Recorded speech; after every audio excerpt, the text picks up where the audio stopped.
Councilmember Rivera, do you want to make some opening comments before turning it over to your team? Thank you, Council President. All right. Last year, the council had a select committee to address the cost of living, and a lot of good work happened there, including the residential tenant utility ordinance. And when that item came to council, there was a message we heard from many renters across San Diego that while that ordinance would be helpful, there was still a sea of fees that they were drowning in and having a real impact on their ability to afford to live in San Diego. So today, you will have an opportunity to discuss and workshop a draft ordinance meant to protect renters throughout San Diego. During public comment, we will hear stories from San Diegans that have experienced and continue to face junk fees every day. We will also hear opposition to the ordinance, as we do every time we take steps to protect renters in this city. We will hear that it will be impossible to be a landlord, but there are examples throughout the country of similar ordinances that provide the same protections that are being presented here today. What I think we need to make clear is who the city is actually working for. And it should be everyday San Diegans that make up the heart of our city, not corporate interests. And with that, I'll hand it over to Jeffrey to begin the presentation. Thank you. Hello, Council President LaCava and members of the City Council. My name is Jeffrey Nguyen. I'm presenting on behalf of Councilmember Elo Rivera. I'm presenting item 330, residential rental price gouging, fee exploitation, and cost transparency ordinance. I'll need about 10 minutes. Item 330 is an informational item. I will be going over the draft ordinance, and we are seeking input from the public and council members. First, I will provide background and additional context on why we are bringing forward this proposed ordinance. The purpose of this ordinance is to make housing more affordable, respond to concerns and requests we have heard from San Diegans, and to promote fairness, equity, and transparency regarding how landlords charge fees to residential tenants and applicants. This item was originally brought forward at the Select Committee on Addressing Cost of Living on October 30th, 2025. The item in committee presented proposed aspects to be drafted into the draft ordinance. As part of the action, Council District 4 and 9 were directed to work with the City Attorney's Office to draft an ordinance to be later presented for discussion, which we are doing here today. At the same time this item was heard at committee, the county was simultaneously working on a similar ordinance. Our offices partnered with the offices of Supervisor Montgomery Stepp and Supervisor Geary to develop similar ordinances for the city and the county. Since last year, we have worked together to draft our ordinances, and they mirror each other as much as possible.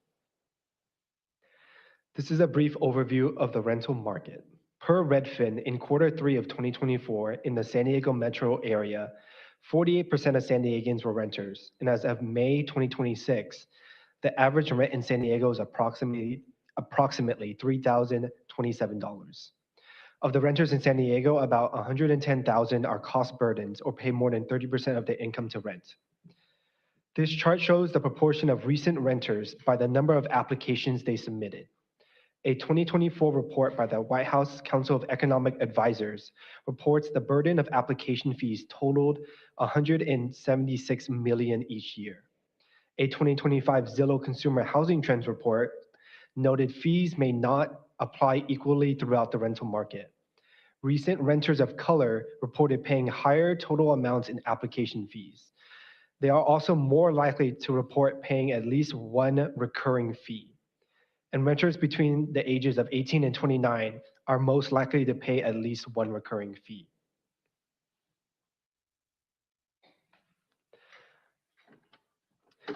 San Diegans are cost burdened. Cost of living expenses are going up, but working families' incomes are not keeping pace. Junk fees are a growing problem burdening San Diegans. On the following slides are real examples shared to our office of fees tenants have been charged renting in San Diego. This slide shows an additional fee to tenants for choosing a month-to-month lease option. This is a quote from a San Diegan whose landlord removed their garage from their rental agreement unless they paid an additional $600 fee per month.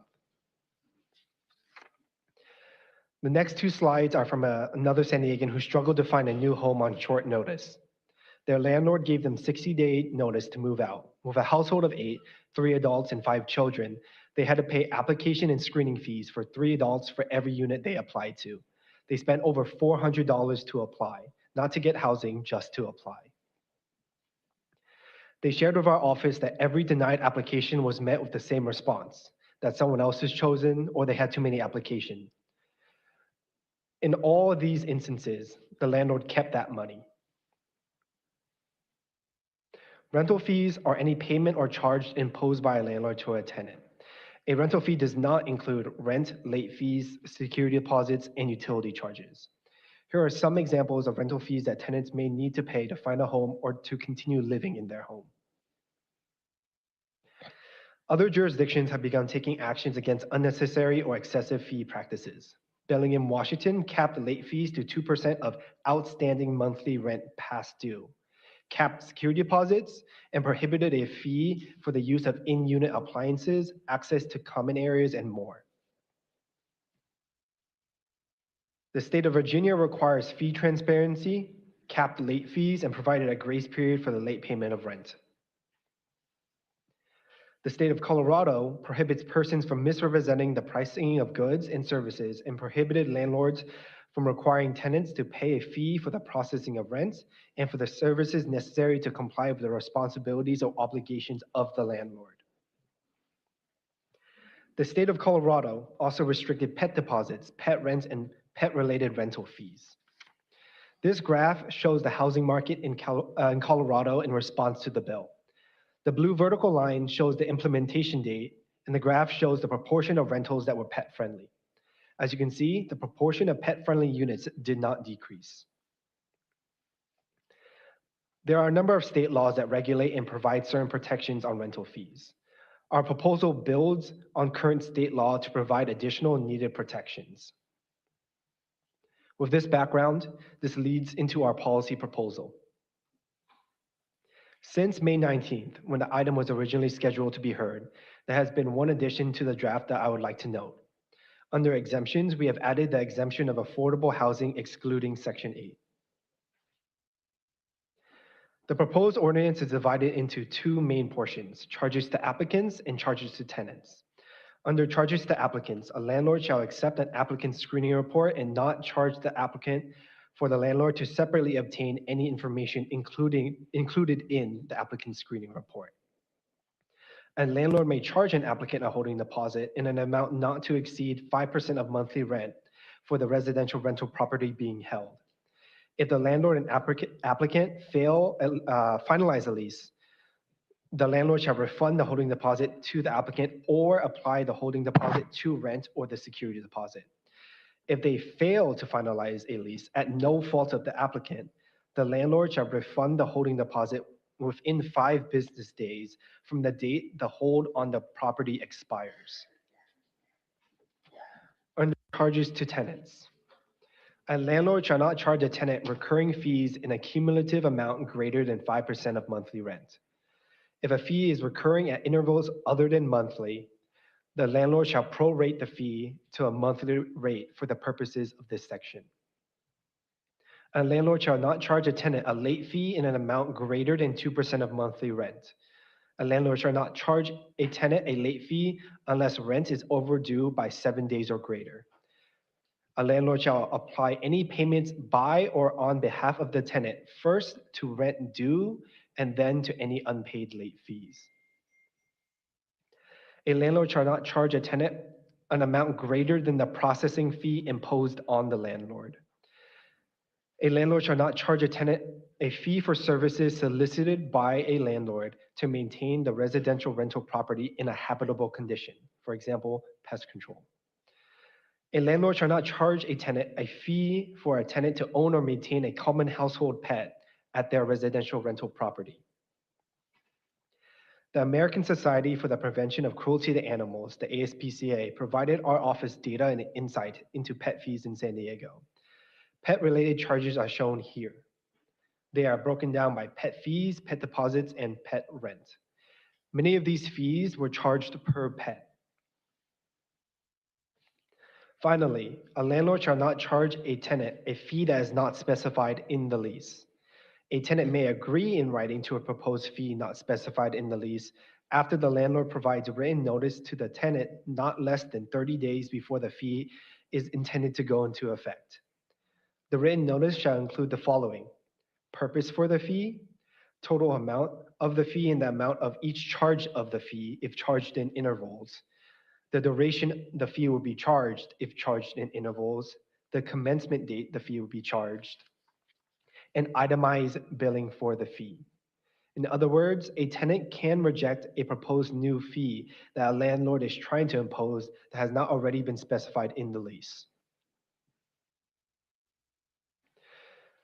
A landlord shall disclose in a clear, conspicuous manner the following information on any website or advertisement that lists an available rental: the total amount of charges for submission and consideration of an application to lease a residential rental property and itemized as to each charge, the total monthly rent, the total amount of fees, whether the fees are optional or required, the nature and purpose of the fees, and the timing and frequency the fees will be charged.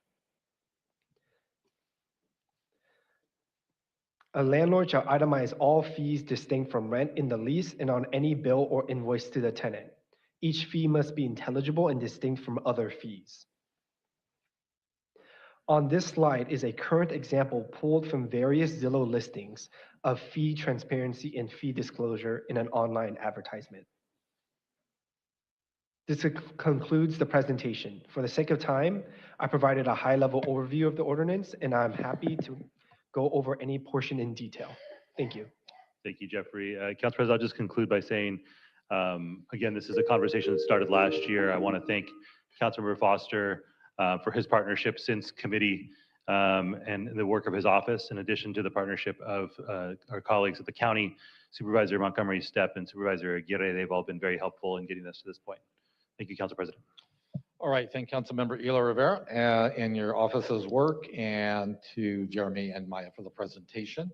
With that, Deputy Clerk, please proceed with public comment. Thank you, Council President. This item received 5 comments in favor and 27 comments in opposition via our e-comment form, which has been distributed to the council. Each speaker will have 1 minute. We will begin with in-person comment. Deandra Cron, please come forward. And after Deandra, we will have William Snell, Stephanie Benvenuto, and Susan Onelas. Please come sit in the front row and be ready to speak. Please begin. Good afternoon, council members. My name is Deandra Cron. I'm a Vice President and Assistant General Counsel for Valet Living for Compliance and Environmental Health. I'm also a local California resident. I'm here today regarding the proposed fee restrictions on housing providers, specifically as they relate to valet trash. Valet Living has set the standard for amenity multifamily waste management for over 30 years. We service more than 2 million apartment homes every night across the United States. And in San Diego County alone, we employ 128 W-2 associates with an annual payroll of 1.6 million. Many of those part-time workers local to the city who rely on that income to support their families. I want to be direct. Valet trash is not a baseline habitability service. It's an operational add-on amenity designed to enhance and optimize waste management, improving resident satisfaction, waste diversion, and safety. We support strong disclosure. However, Thank you. That does conclude your time. Thank you. Our next speaker is William Snell. William, you have Amanda McDonald ceding you time. Amanda, can you raise your hand? Thank you. And you also have a presentation which our staff will, click share, okay.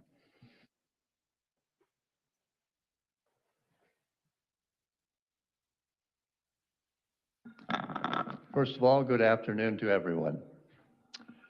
Next slide, please. Circa 1980, my parents built a small apartment building within a moderate walking distance from where we are now located.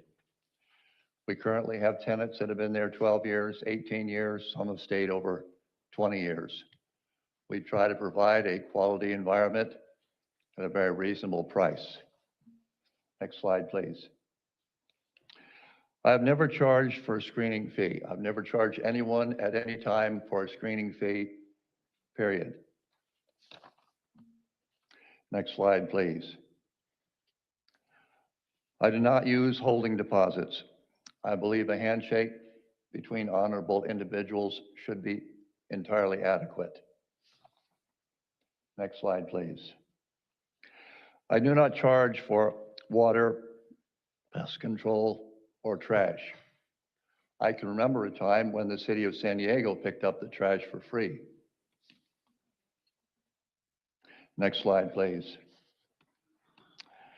I have not charged a late fee in over a decade, and that individual had more problems than just a late fee. Next slide, please. I do not charge for parking. Neighbors have come to my property, and by the way, I do not claim ownership. I'm only a steward of the small family business. Neighbors have come to my property and requested to rent parking spaces. Next slide, please. I've always turned them down because I believe the parking spaces should be deemed to the residents who have first priority. But the neighborhood does desperately need more parking. Next slide, please. There's a widespread discussion of disclosure of all manner of fees, timing, purpose. That does conclude your time. Thank Can you you. fast forward to the last slide? I'm sorry, sir, that does conclude your time. We will have to move on. I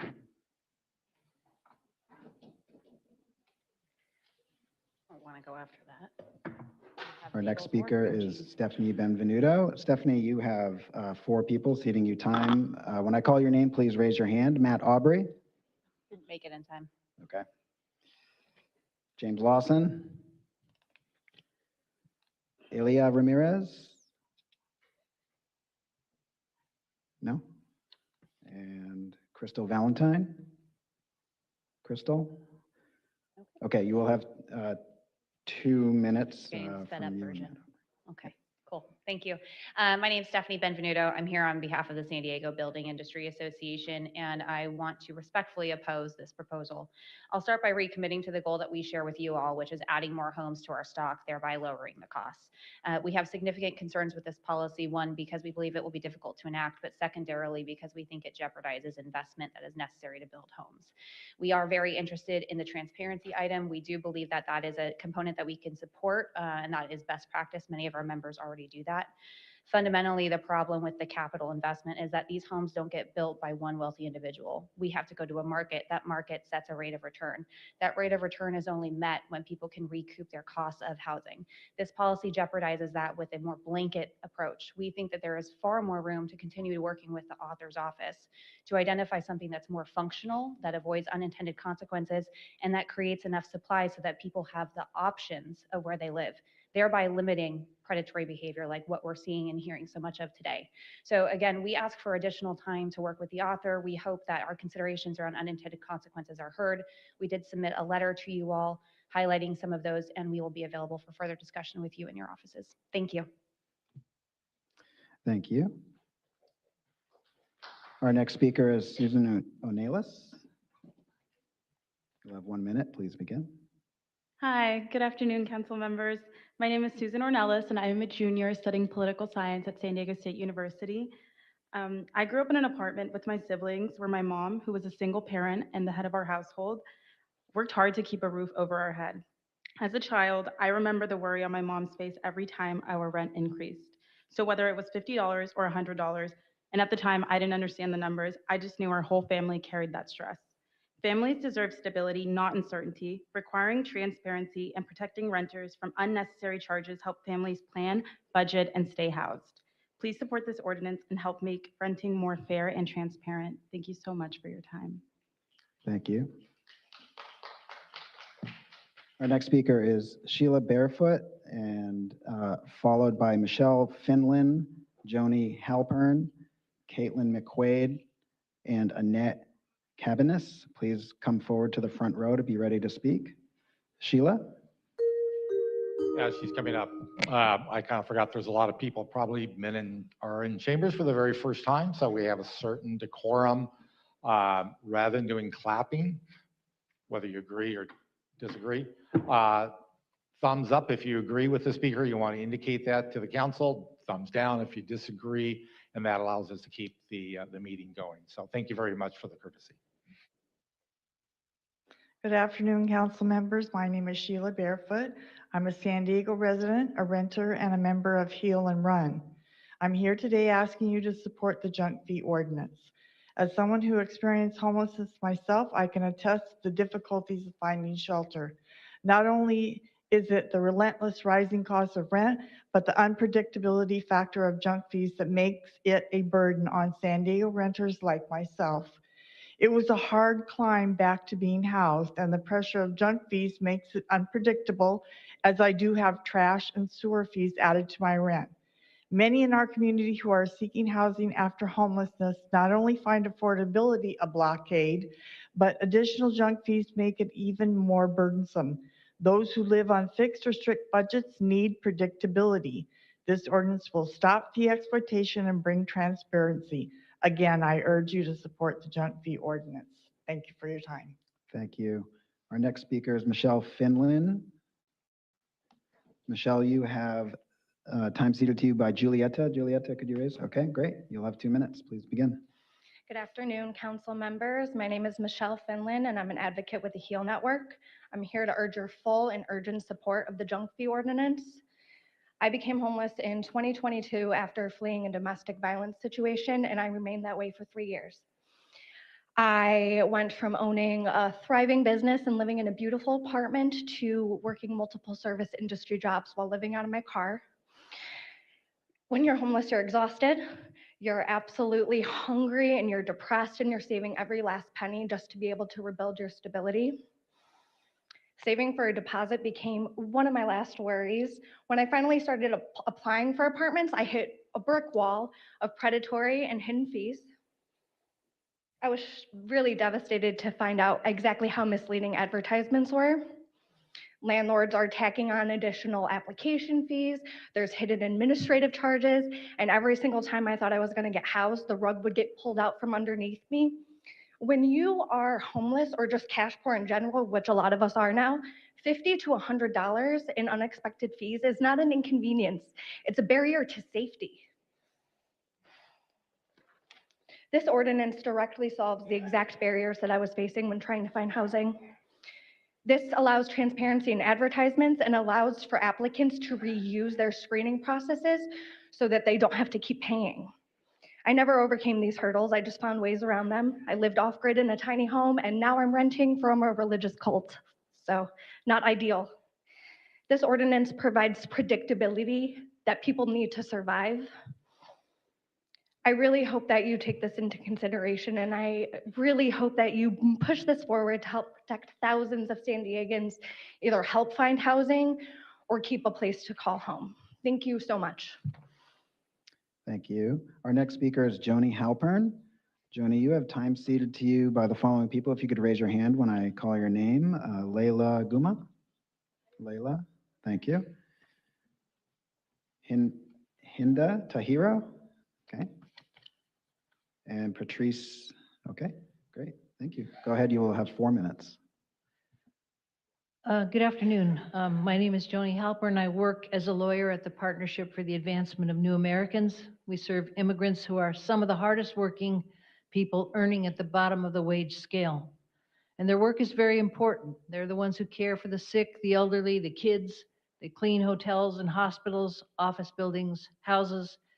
They take every job that requires strong hands and strong back, and they don't complain. They're all struggling to keep a roof over their heads, but it's not just the high rents that are making it impossible. All over this city, there are investors, small and large, who capture properties, jack up rents, and institute fees for everything from failure to clean a garbage can to fines for children playing in common areas of a complex. Some of these fees are in the lease, buried in legalese in 30 pages in the back parts of the lease. And they're imposed. The problem is they're imposed without merit, and tenants can't fight back because they fear retaliation. There are fees for trash can breakage or replacement, smoke alarm tampering, rekeying, lock replacement, repairs, vacancy recovery, lease buyout, dishonored payments, late rent, using a common area, parking on the premises, storage, and more. If someone pays their rent on time, but it's processed beyond the due date, the tenant is charged a late fee. If a lock, sink, toilet, appliance that never worked right finally breaks, the tenant is charged. And there are administrative fees that keep going up for ratio utility billing. When people move out or are evicted because they can't afford the rent and the fees, many property owners charge tenants for repairs and replacement costs so extensive they amount to nearly a renovation of the entire unit. An example is a family that came to me with a debt collection letter for charges imposed by the property owner after they moved. They moved into the unit with sluggish sink drains, a stove fan, an oven that didn't work, cabinet doors falling off, moldy bathroom floors, and vertical blinds that you couldn't open because the panels fell out. But when they moved out, they were charged for replacement of all flooring, countertops, appliances, paint, window coverings, totaling more than $20,000. This allowed the landlords to keep the security deposit and then bill the tenant for extra repairs and replacement costs. And when the tenant couldn't pay, the landlord sold the debt to the collection agency, and this was reported on his credit. Something has to be done to stop these practices. My clients can't easily find another place to live. They end up subletting with whole families crammed into one room, renting porches and sheds. They sleep in cars, and some sleep on the floors of neighbors and friends, and they have to move every 2 weeks. Try being old or sick or disabled and living like that, or dragging your kids through this. The annual homeless street count does not even begin to show the scope of people who have no adequate housing due to fees that have shifted to the tenants, the investors' risk of loss, and the burden of ensuring their profit. This ordinance is a good start at reining in these fees. Thank you. Thank you. Our next speaker is Caitlin McQuaid.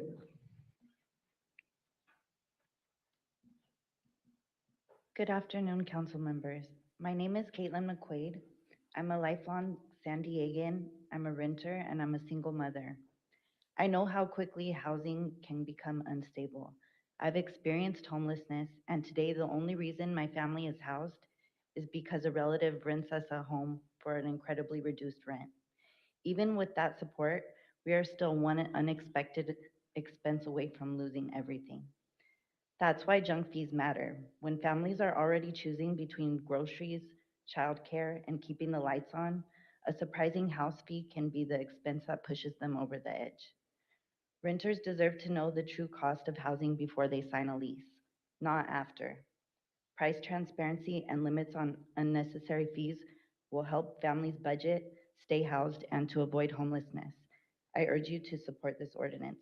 Thank you.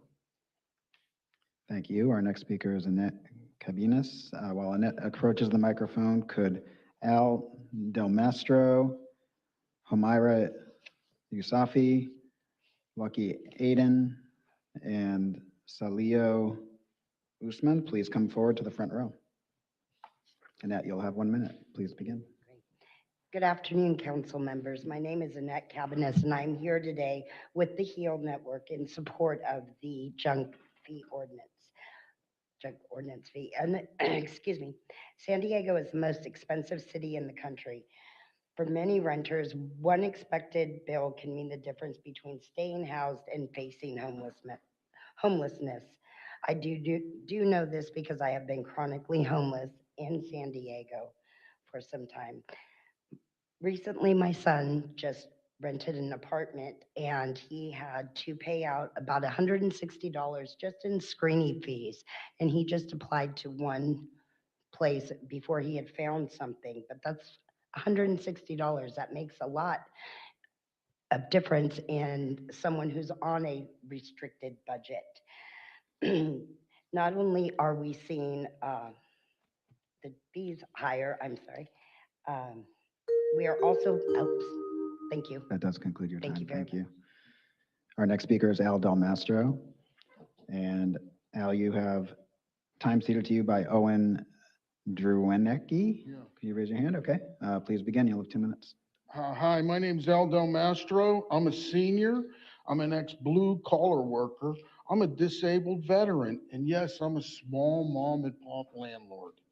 Um, this is another biased law that's put in front of us as small mom and pop landlords. I mean, you can hear how our policies are, how personal we are with our tenants. But this biased opinion is you're driving it to be more and more like corporate landlords. These actions drive corporate landlords so that we can't do this. Right now, me and my wife are victim to um, one of the professional tenants because we took an application that we believed to be true. So right now, we have to turn this property over to a property manager who has attorneys that are doing this, that are trying to help us salvage what we have.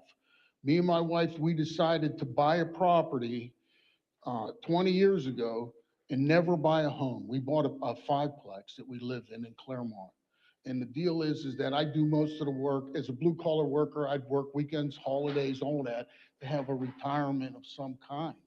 And for you guys to take that away from me, if I'd have known that when I did this, we'd have just put the money in the stock market. Somebody, other you guys have rental properties too. The mom and pops are not the bad ones in this. I don't want to charge the tenants water fees. I don't want to charge them pet fees. You just take it away from me. You say, hey, you know what units that we have because we pay a rental fee. Then you just say that apartment there doesn't pay trash fees and we won't charge the tenants. You take responsibility for these decisions. Same thing with the water. We don't need to charge the tenant water. Make the city pay for their water. I don't have any problem with that. I'm sure no mom and pop has any problem with that either. The thing is that my insurance has been canceled 4 times in the last Thank 5 you. That years. does conclude You your put a time. pet in there and he bites somebody, next I get speaker- named in the lawsuit. Our next speaker is Humaira Yousefi. You'll have 1 minute. Good afternoon. My name is Humaira Yusufi with PANA. We all know low-income families are struggling with rent here in San Diego. They're stretching their pockets to afford the basic necessity of shelter. Community members come to PANA seeking assistance when they thought they were paying one thing for rent, and all of a sudden there's all of these fees that they weren't aware of, and now they can't afford they can't afford rent and are facing being evicted from their homes. My colleague Joni Halpern talked about many of these cases. She's inundated with these types of cases that come to us every single day, and the city must do more to protect tenants. This ordinance is necessary to protect low-income workers and families. Housing should be clear, fair, predictable, not filled with hidden costs and fine print. The proposed ordinance would cap extra rental fees at no more than 5% of monthly rent. This is needed so that San Diegans can have more transparency. Thank you. Thank you. Lucky Aiden. Good afternoon. My name is Lucky with PANA. I'm here in support of this ordinance because everyone deserves to know the true cost of housing before making one of the biggest financial decisions of their lives. San Diego is already really expensive, and for many renters, the challenge isn't just the monthly rent, it's the unexpected fees that appear through the application process or even after when they're signing the lease. These added costs make it harder for individuals and families to budget, plan, and secure stable housing. This ordinance is about fairness and transparency. It creates clear expectations so that renters can make informed decisions and help ensure that advertised cost of housing reflects what people are actually paying. A more transparent rental market benefits not only the renters, but also those responsible landlords who are already operating fairly. Everyone deserves access to housing without worrying about hidden costs or unexpected financial burdens. So I respectfully ask you to support this ordinance. Thank you. Thank you. Salio Usman. While Salio comes to the microphone, could I please have... Hi, good afternoon. Oh. My name is Salih Osman. I work in District 9. I'm here today in support of this ordinance because every Sunday I can... Sorry, sir. You do have time ceded to you by another individual, and I need to confirm they are here. Abdul Jabbar Kasim, could you please raise your hand? Okay, great. You'll have 2 minutes. Please begin. Perfect. Hey, my name is Salih Osman. I'm here. I work in District 9. I live in San Diego the last 18 years, day and night, every year. The cost of living plus inflation, the life is horrible. So I'm here today in support of this ordinance because every San Diegans deserve access to house that is fair, transparent, affordable. Family should not have to worry about the surprise charge, hidden fees, or unclean rental costs when they are simply trying to find a stable place to live. San Diego must take a clear stand for renters by making sure housing costs are honest, predictable, and not inflated by unfair junk fees. San Diego is already one of the most expensive places to rent in this country. Many renters have been charged extra junk fees on top of high rent. This fee can include processing fee, convenience fees, late fees, duplicate application fees, and surprise charges after a lease is signed. Some renters listing do not clearly show the full cost of housing upfront. Hidden fees can add hundreds of dollars each month for working families. Renters deserve to know the true cost of a home before apply or sign a lease. Housing should be clear, fair, and predictable, not filling with hidden costs and fine prints. The proposed ordinance would cap extra rent fee at no more than 5% monthly rent. I urgently support this ordinance. Thank you very much. Thank you. Our next speaker is Ramo Abdi. While Ramo walks to the microphone, could I also ask Angel Pippins Lopez, Victoria Labruzzo, Maria Cortez, Gilberto Vera, and Brianna Young to please come forward to the front row. Rano, you have one person ceding you time, Arya Patel. Could you please raise your hand? Okay, great. You'll have 2 minutes. Thank you. Good afternoon, council members. My name is Rahma Abdi. I'm the Director of Organizing and Campaign with PANA and also a resident of District 9, and I'm here to support this ordinance. I want to speak from my own experience. When I was looking for a place to rent, I paid hundreds of dollars in application fee. I applied to many apartments but did not get approved. I lost all that money. It was very hard for me because I was only trying to find a safe place for my family. I also work with immigrant and refugee communities. I see how hard it is for them. They come here hoping for a better life, but they face high rent and many fees just to apply. For many families, this is too much. Home should not be this hard to get it. It should bring safety and hopes for them. Please make this renting more fair and protect families from these unsafe fees. Thank you for your time and support this ordinance. Thank you. Next speaker is Angel Pippins Lopez.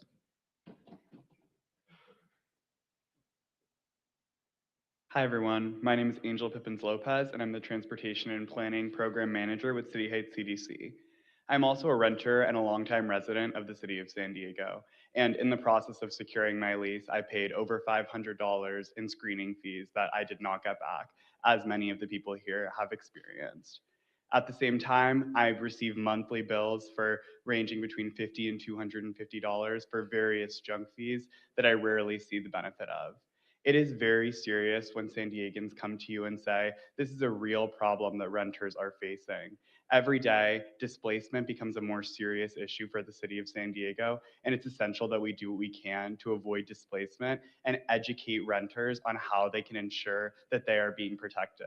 Often, the most disadvantaged and disinvested communities are the ones who receive the least information about how these programs are supposed to be enforced, and I ask that you not only approve this ordinance, but also educate the community. Thank you.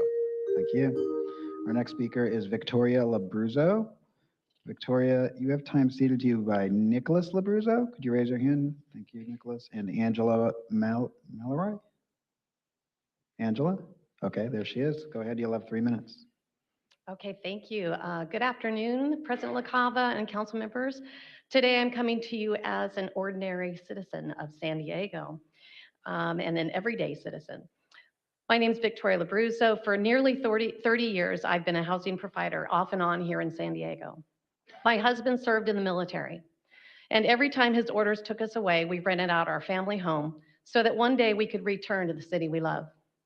One thing that stood out to me when I read through the staff report: in one of the nation's largest military communities, there is no discussion of the military families who temporarily rent out their homes while serving elsewhere. Did anyone study how many military families this ordinance could affect? One statement in the staff report particularly concerned me. It says landlord fees, quote, should not be another avenue for landlords to extract excessive profits from renters. I believe that's a short-sighted characterization.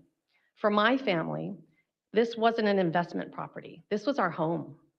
The rent barely covered our mortgage, property taxes, insurance, repairs, and other expenses. We weren't extracting profits. We were trying to break even while preserving our home that we hoped to return to. Over the years, we had multiple tenants. Some were wonderful. Others caused significant financial losses that came right out of our pocket. I ask you to consider the cumulative impacts of the policies like this. I understand the desire to help renters. In fact, my 22-year-old son is here with me, and he's looking in the market right now as we speak. He wants to build his future in San Diego, and he'll soon be looking for the housing himself. I want affordable housing and protection for him just as much as you do. But I don't believe this ordinance is representative of the people it regulates. It assumes one type of housing provider when San Diego is home to military families, retirees, families renting out a single home, and many others whose experiences are very different. Before adopting another regulation that affects every housing provider in this city, I ask that you first ensure that you consider all of them. For those reasons, I respectfully ask you to oppose this item. Thank you very much for your time. Thank you. Next speaker is Maria Cortez.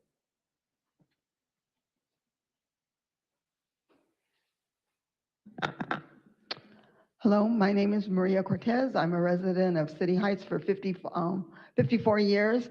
I'm also with the City Heights CDC with Transportation and Planning. I am here in support of this ordinance because I'm out there in the community. I see what's going on in the community. My community, we have so many people that are having problems with the hidden fees. They're, as we say, we're living with them 10 to maybe 15 people in one apartment, in just one unit. And to see the kids go through the things that they have to go through, I understand what some of the tenants, the owners here are saying. I understand that. But for the other ones, this is something else. I also have a friend right now who is going through a situation where hidden fees were proposed to her, and I am trying to help her, but she has to be out of the house by tomorrow. So Thank I you. want to say thank you. That does conclude your time. Gilberto Vera.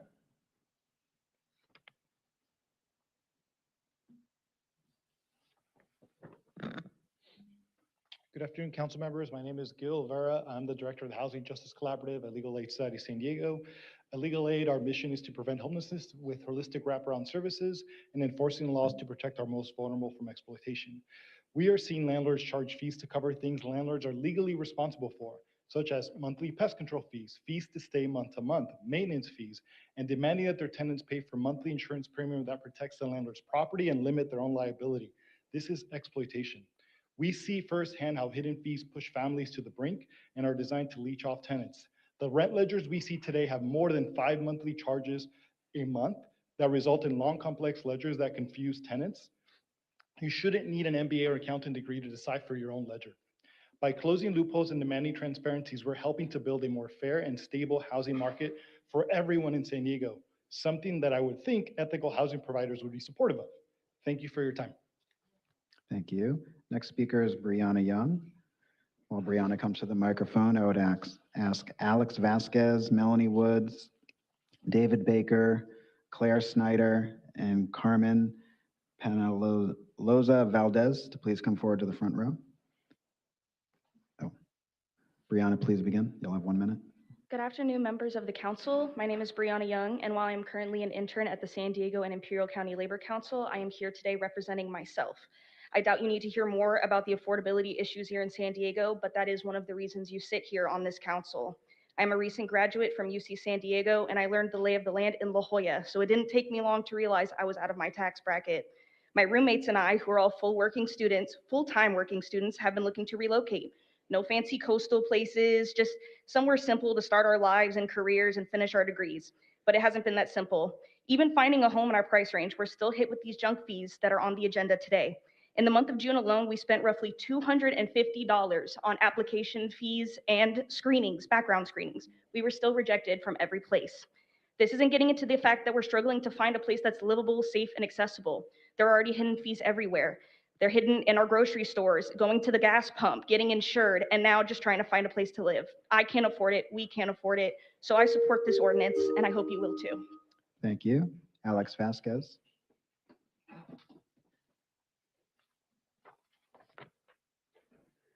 Hi all, my name is Alex Vasquez. I'm an organizer with Partnership for a Better San Diego, the affiliate organization of San Diego and Imperial County Labor Council that represents over 100 unions and more than 200,000 workers.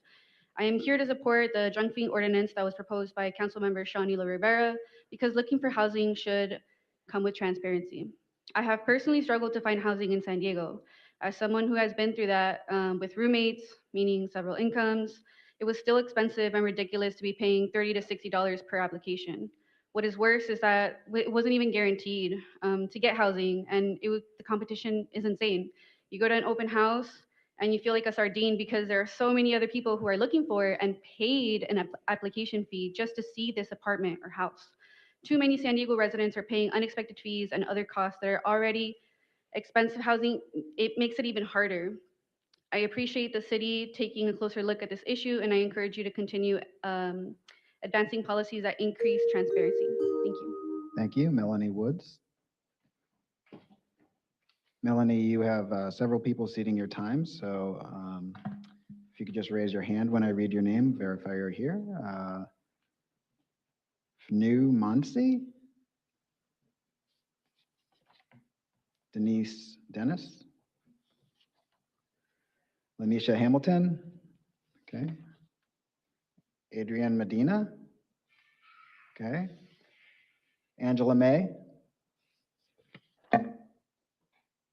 Heather King? Stephanie Grimm? Sean Ford, I think, thank you. Jose Flores? Matthew Gonzalez? Heather Shepard? Tracy Brunetti? Kayla Castaneda? Kelly McCrenough? Okay, great. Melanie, you'll have 15 minutes. Please begin. Excellent. Sorry, I wasn't planning a filibuster. All right. Good afternoon, Chair, members of the council. I'm Melanie Boots, and I serve as the Vice President of Local Public Affairs for the California Apartment Association. I'm also a D5 resident. CAA is the largest statewide trade association representing owners, operators, and managers of multifamily housing. Our membership ranges from large multifamily operators to small mom and pop housing providers who own 1 or 2 rental properties. Education and compliance are at the heart of our mission at CAA. I'm here representing ethical housing providers, many of whom you see behind me, but many, many more who couldn't be here today. We're strongly opposed to the ordinance before you today. It regulates legitimate revenue streams that are fundamental to the economics of rental housing, and in so doing so, risks undermining the city's own housing production goals. Further, there's no evidence that the proposed policy solutions will achieve any specific goals or solve any identified or quantified problems.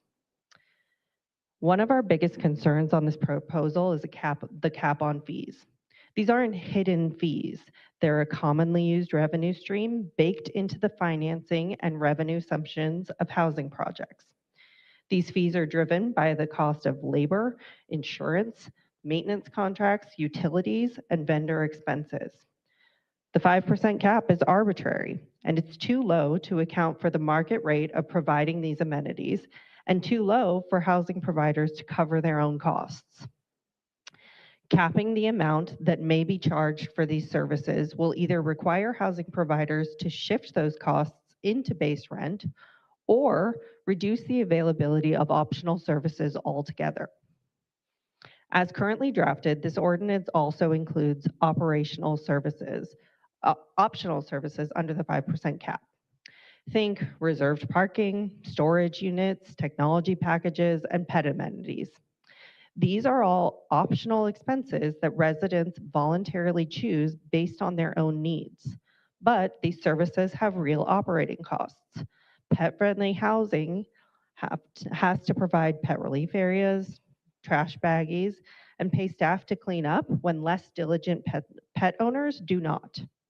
If these costs cannot be recuperated through a pet fee, housing providers may choose to stop allowing pets altogether.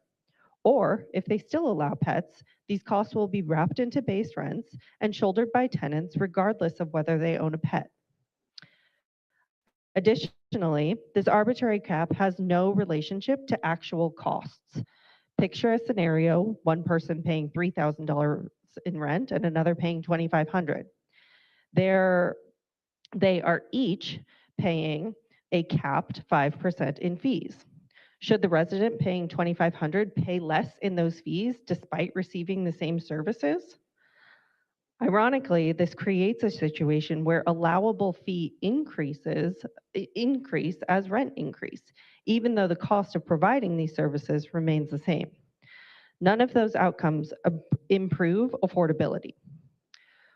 We're also deeply concerned about the reusable screening report requirement. Reducing application costs is a worthwhile goal, but we have to balance affordability with accuracy and risk. Housing providers rely on trusted third-party screening systems that integrate directly into their leasing platforms and apply consistent screening standards to every applicant. This proposal requires housing providers accept reusable screening reports, creating uncertainty about how those reports will be verified and how they will fit into existing leasing systems. These concerns aren't theoretical. A recent Wall Street Journal investigation documented a dramatic increase in rental application fraud, including falsifying pay stubs, fake employment records, manipulated credit profiles, and AI-generated financial documents being sold online. The ordinance allows housing providers to obtain new reports at their own expense. But this language creates uncertainty regarding what constitutes an acceptable report. What verification obligations does the landlord assume? And how landlords should reconcile the applicant provided report with their own screening standards. These inconsistencies between the tenant provided report and the third-party report could result in more applications actually being rejected. Let's say for a second, maybe you truly believe that housing providers should shoulder that screening cost. The reality is that those costs don't go away. They get redistributed.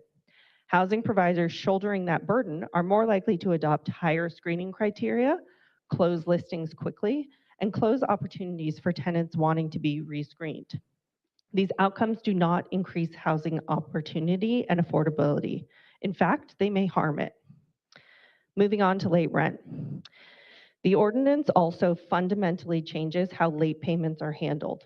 A mandatory 7-day grace period doesn't simply delay a late fee. It effectively changes the practical due date of rent for every residential lease in the city of San Diego. Yet we've seen no evidence demonstrating that a mandatory 7-day grace period reduces evictions or improves housing stability. If the city's goal is to help households experiencing genuine hardship, then targeted assistance and early intervention are more effective than rewriting the payment expectations for every lease. Similarly, California law already regulates late fees. These must represent a reasonable estimate of actual damages. Replacing that long-established legal standard with an arbitrary 2% cap ignores the real administrative costs and cash flow disruptions associated with delinquent payments. Finally, transparency. We fundamentally agree with the idea of transparency. Tenants should know and understand the full cost of their housing before signing a lease. Tenants being in homes that they can afford benefits both the tenant and the housing provider. Our issue is with the restrictive advertising requirements. These requirements could extend to internet listing services, social media posts, printed advertisements, broker materials, and third-party marketing platforms that often lack the technical capacity to display the required information. For an admittedly extreme example, does a garbage disposal replacement fee need to be outlined in your social media post about your home for rent? I'd like to encourage the council to think about the cumulative impact of these policies. No single regulation creates a housing crisis, but every new mandate, every new disclosure requirement, and every new compliance obligation adds friction to an already heavily regulated market. Viewed collectively, they significantly increase regulatory complexity, compliance costs, and operational uncertainty. Those burdens fall especially hard on small housing providers who don't have the in-house attorney or compliance departments. Many simply decide that continuing to provide rental housing is no longer worth the growing legal and financial risk. And this conversation comes at a particularly important moment. Economic data already shows a significant slowdown in multifamily housing production beginning around 2028. And as today's development pipeline is completed and fewer financially viable projects move forward, this should concern everyone who believes we need more housing. Housing projects aren't financed on base rent alone. They're financed based on expected operating income. And all those revenue sources are included in the financial models that lenders and investors use to determine whether today's projects qualify for financing. Against that backdrop, reducing revenue certainty while increasing regulatory complexity sends the wrong signal at exactly the wrong time. If we want more housing in 2030, we have to care about project feasibility in 2026. A project that can't be financed is no different than a project that's never been approved. Both result in fewer homes. So I ask you to think about, does this ordinance actually achieve the affordability that we are all working toward? And I'll close with this. I know everyone here shares the same goal. We want more housing, greater affordability, and more opportunity for San Diegans. Housing providers are not obstacles to solving San Diego's housing crisis. We are indispensable partners in the building, preserving, and operating of the homes that our communities rely on every day. The California Apartment Association respectfully urges you to reject this ordinance and instead pursue policies that increase transparency without reducing housing opportunity. Thank you. Thank you. Our next speaker is David Baker.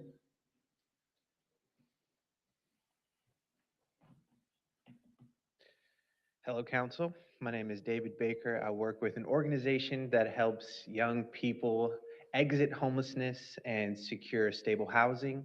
I'm here to support the ordinance, not only for the transparency that it encourages, but also we have a very valuable tool that we use when helping people secure housing, and these are vouchers. When we go to make a deal, a young person can do everything correct. They can pass the application, they can have their deposit ready, all the things. However, if the rent is even $1 over what we anticipate, the entire deal is off the table. And so often we see that young people are almost across the finish line, ready to sign the lease, and then we see $1 extra that takes us back to instability and experiencing homelessness. So I'm here to ask for your support, and I think this ordinance is certainly worth more conversation. Thank you. Thank you. Claire Snyder. Good afternoon. My name is Claire Snyder, and I'm a renter in District 3. Hidden rental fees make housing more expensive and less predictable for renters like myself. I recently moved 8 days ago because I had an ongoing mice infestation that my previous landlord refused to do anything about, honestly. And during my search for housing, I encountered application fees, screening fees, and more. I applied for multiple different apartments, which required me to pay over $300 in application fees.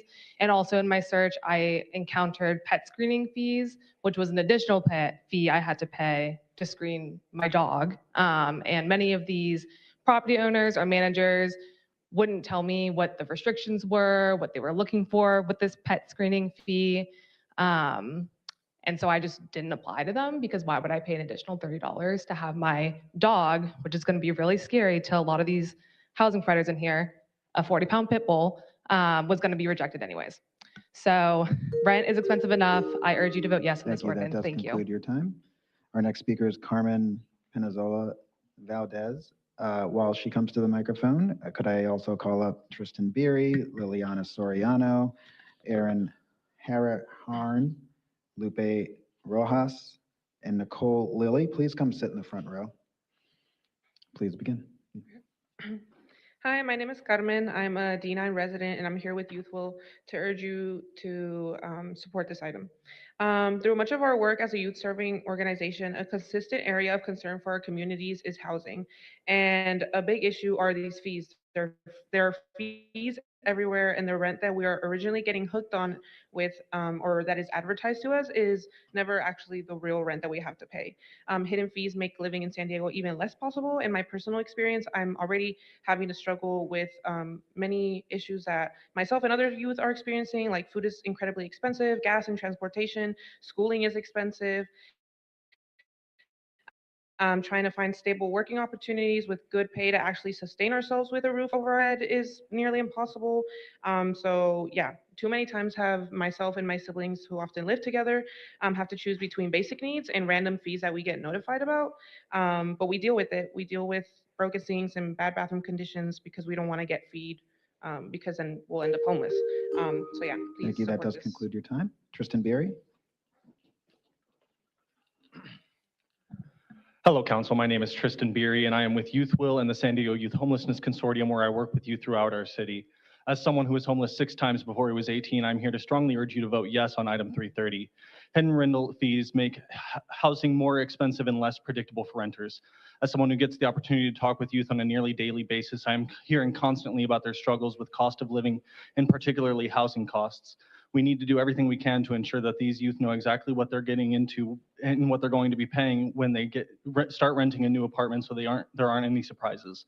In addition to supporting the ordinance being reviewed today, I also want to uplift our Time to Act's recommendation that the City Council should explore the addition of language that would prohibit landlords from charging a higher rent for additional tenants living in the same unit. As I mentioned, many of our youth are navigating unpredictable job markets and the rising cost of living. As a result of struggling through these, they are finding themselves unhoused and relying on others like friends and family more than ever. I was one of those kids that had to rely on the kindness of others to keep a roof over my head, so I can't imagine a situation where we can justify charging more for helping others. Your time. Thank you. Liliana Soriano. Hello, council members. My name is Liliana. I'm the Director of Policy at YouthWill. We are a youth-serving advocacy organization, and amongst young people we have surveyed since 2020 to now, housing has always been a concern. From cost to stories of what it's like to not have a shelter, our recent young people highlight why housing is an issue in the region. Housing is not a commodity, it's a human right. With that, I support this ordinance before you because housing should come with transparency. That is the bare minimum we can do. Not hidden fees like unexpected application fees, and as if charging for rent in San Diego isn't enough, today's ordinance is also a step towards equity and transparency for people to know what the real cost of their housing will be before signing a contract. Lastly, we urge you to add additional language to prohibit landlords from charging higher rent for additional tenants living in the same unit, because why would you charge for more when you're already getting enough? It's a very expensive city to live in.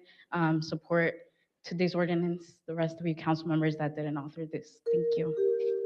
Thank you. Erohan Harry Haran. Good afternoon, Council. My name is Arohan Hariharan. I'm a recent graduate of UC San Diego, and a Housing Justice Director at Our Time to Act. 2 years ago, when I first started looking for apartments moving off campus from UC San Diego, I spent over $600 before I ever even paid my first rent amount. It was spent on application fees and non-refundable holding deposits. This is not just my experience, but the experience of a lot of my friends and former classmates. So I would like to support this ordinance. In addition to my strong support for the ordinance, I would also like to urge the City Council to explore additional language that would prohibit landlords from charging a higher rent for additional tenants living in the same unit. Um, I see this a lot with students, especially because they want to stay close to their universities, so they all huddle up in a small apartment and then end up paying extra for it. Thank you. Thank you. Our next speaker is Lupe Rojas. Lupe, do you have a presentation? Yes, it is a joint presentation with Nicole Lilly. We've Okay. both got Okay. suited time to us. All right, great. Let me just verify all the time seaters, okay? Mohammed Mohammed? Yes, okay, thank you. Tawa Betch Abit 2, okay? Jesse Schmidt? Okay. Nicole Lilly? Alex Castillo? Okay. Patricia Mondragon? Okay. Sparky Mitra? Okay. Rose Dang? Okay. Maricruz Mendiola? Okay. Ashley Mendiola? Okay. Great. You will have 11 minutes total. Thank you. Thank you. Hello, council members. My name is Guadalupe Rojas. I'm a policy advocate with Mid-City Community Advocacy Network, and I am speaking for the Coalition for Equitable Development, which is comprised of 20 organizations across the region.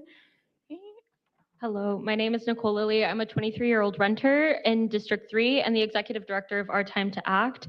I'm also a member of the Coalition for Equitable Development.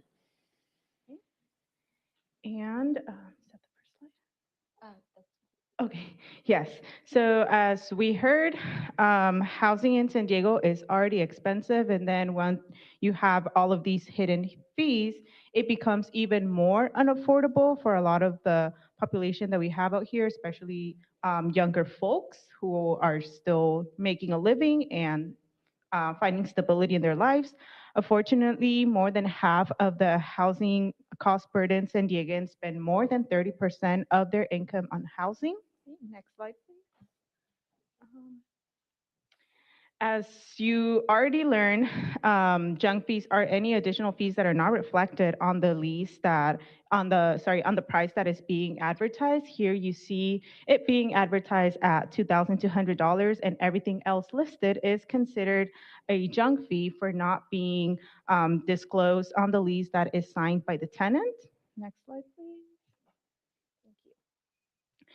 So we see this as something that is unfair and necessary. The practices are so predatory that they'd be laughable elsewhere. It would be like having to pay some kind of bag handling fee at the airport, or paying for like car maintenance when you do groceries. And obviously that's something that should already be covered by the businesses, because their job is to provide good customer service. And these are all fees that obviously should be paid by them, and a lot of the renters are being asked to pay for them. And next slide. Here we have some stories that we've heard from our community members, and these do not pertain to any district. They're just stories that have been gathered all across the region.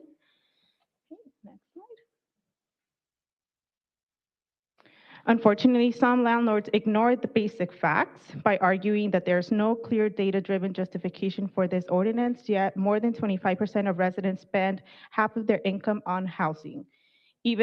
And we know that even the smallest fee adds on to that burden and obviously leads to a lot of financial instability. Here you can see the power imbalance. On one side, we have the landlords who who are setting the leases, control fees, and who have bargaining power. And on the other side, we have the renters who need housing, have limited alternatives, and they hold very little bargaining power. And some myths versus reality. Before I pass it on to my colleague, there's a misconception that this ordinance hurts landlords and that it may impact future development. But in reality, responsible landlords budget, disclose, plan, and price honestly. And mandatory transparency and fairness does not magically reduce the need and the demand for housing in San Diego. Thank you, Lupe. I want to begin my part of the presentation by debunking the myth of the cost burden landlord. Next slide, please. This assertion, again, is out of touch with reality. It is not the job of city council or renters to subsidize landlords who don't effectively budget for rising costs or seek to eke out every last penny from a public already drowning in cost of living. Landlords should know the business they're in well enough to anticipate, account for, and disclose the regular costs in application, lease agreement, and monthly statements. As business owners, landlords can and should set aside reserves to cover unanticipated costs that arise between signing and renewing leases.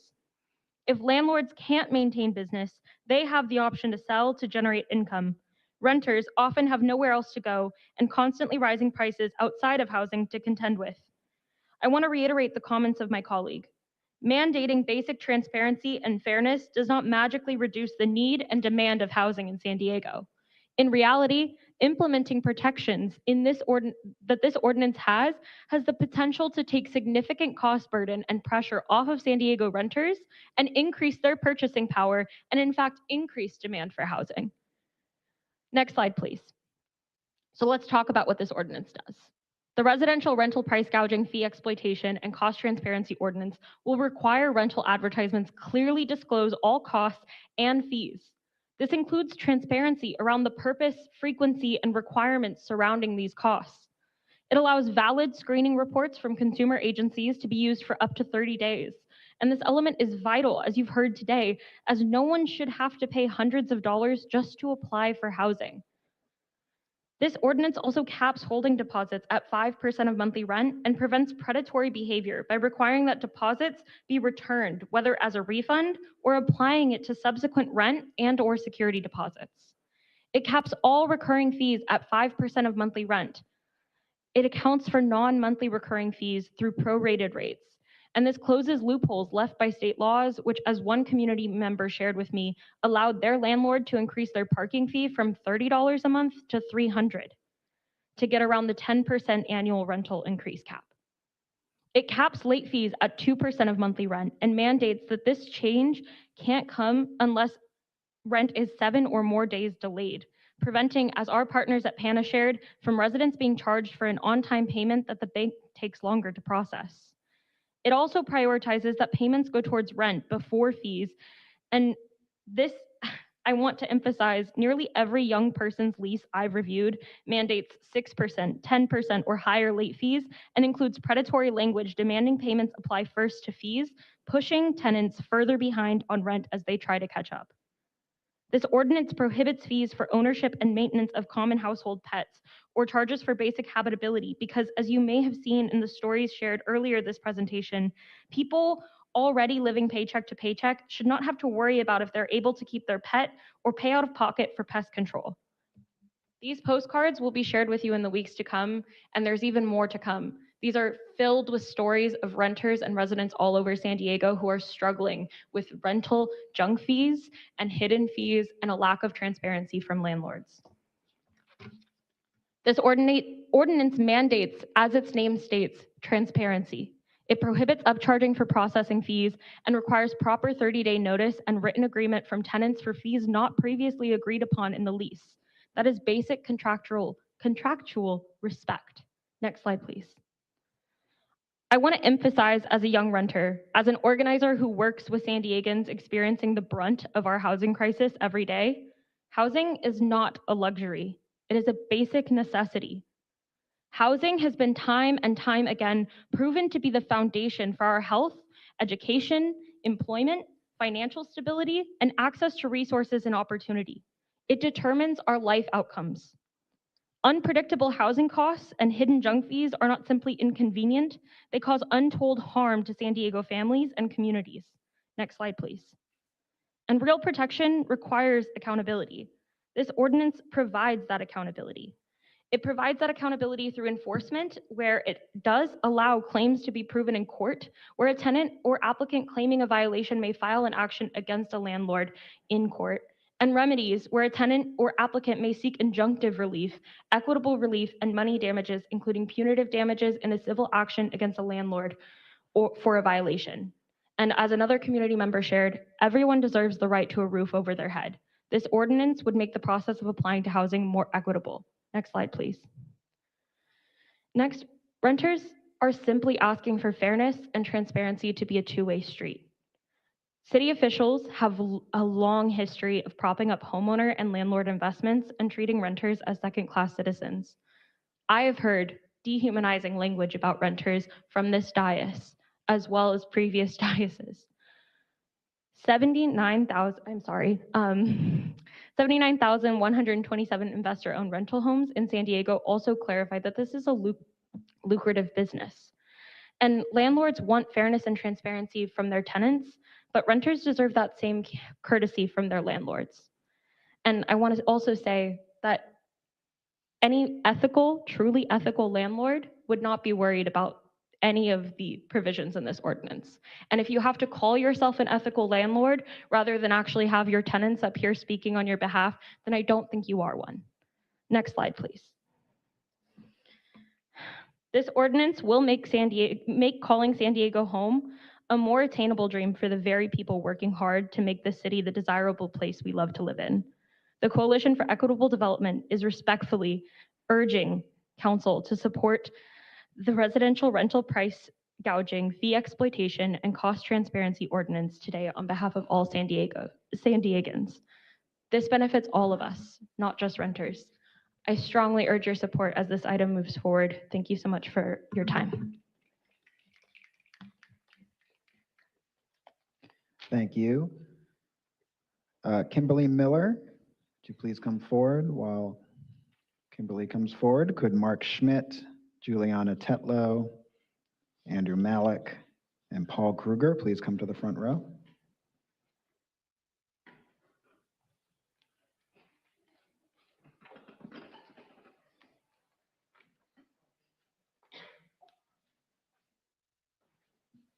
Kimberly, you have two people ceding you time, Amber Ernest, and is Amber here? Amber Ernest? I think she may have left. No, she left, okay. Ann Carlson?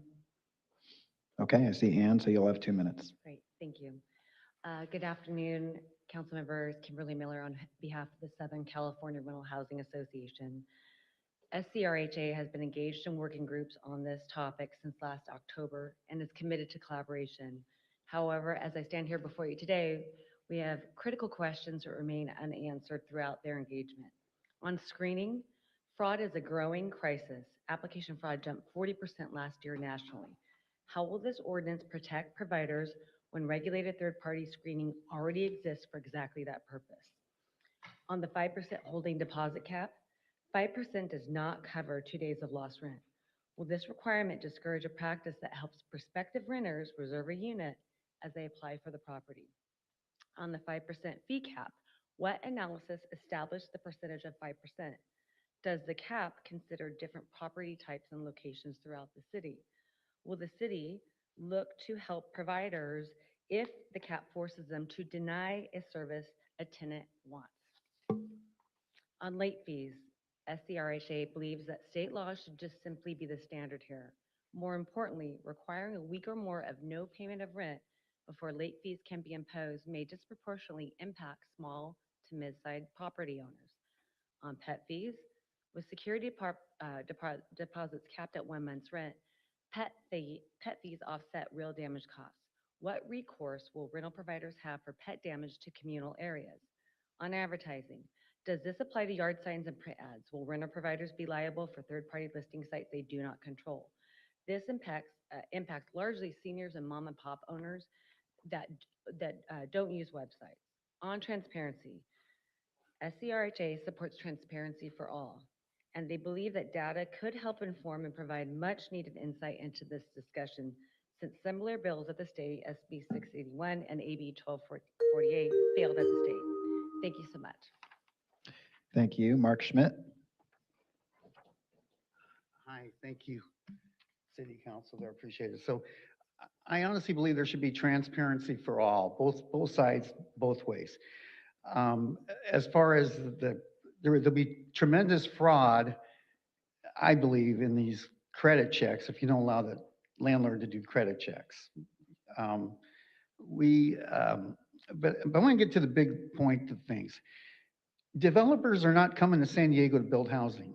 There's too much cost here. There's too much bureaucracy and the politics of it. They're going to other states, and it's going to get worse and worse and worse. When I was a kid, you could work a couple years and buy a house. These days, it's impossible. I feel sorry for the immigrants, the blue-collar workers, and so on. You need more housing. The more regulation you put there, it stifles housing. I believe in fairness to all, and there's always going to be a few bad apples. You're going to get this he said, she said, and that's what the small claims court is. But please, I love San Diego. I grew up here. I've been building here. We've stopped building. Thank you. That does conclude your time. Juliana Tetlow. Good afternoon, council members. Juliana Tetlow here on behalf of San Diego Humane Society. At its core, this ordinance is aimed at transparency, and it's fair and it's balanced. There's a lot of misinformation about what this does as it relates particularly to pets. So I want to highlight actually what it doesn't do. It does not prohibit pet deposits. It does not mandate that landlords accept pets in their property. It does not prohibit size restrictions, although maybe that's something we can work on.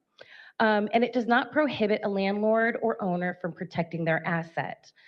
Animal services is expensive and it costs every taxpayer. We must continue to work on removing barriers to keep people with their pets, which is what pet rent is. On behalf of San Diego Humane Society, we urge every council member to support this ordinance. Thank you. Thank you. Andrew Malik. Good afternoon, honorable council members. My name is Andrew Malik. I represent the Council of Infill Builders. While others have spoken to the operational frictions of this policy, we urge you to look at the macroeconomic reality. Economics is a science, and price controls are historically a failed experiment. The Federal Reserve Bank of St. Louis published an extensive report warning that artificial price controls distort market signals, stifle supply, and create massive unintended consequences. Specifically, they note that when governments impose a price cap on a service, providers are forced to alter or eliminate those options entirely. For infill and transit-oriented projects, flexibility is everything. To make housing performance work, developers must be able to unbundle costs, allowing tenants to opt in and pay for parking, pets, storage, or other premium amenities. Capping these fees at an arbitrary 5% strips away the flexibility, making Thank it you. That harder to does conclude your finance time. infill housing. Next up, Paul Kruger. While Paul comes to the microphone, could Manny Rodriguez, Jess Stengel, allegedly Audra, Wee Tron, Nicole Lay, and Susan Riggs please come to the front row? Thank you, Council. My first concern is the title of the proposed ordinance. Price gouging, fee exploitation is a very divisive and polarizing title. Please just stick with the words cost transparency. You have two groups here, the Apartment Owners Association and the BIA, that have expressed their willingness to work with you. Why would you alienate them with the use of such polarizing language? Number two, trash, water, late fees, pet fees are not junk fees. Number three, the Time and energy put into this ordinance would be much better spent on educating those who are looking to rent on the legalities of contracts and funding legal aid groups that can challenge these illegal contracts that the courts can handle. It's simply a better use of your time. Thank you. Thank you. Manny Rodriguez.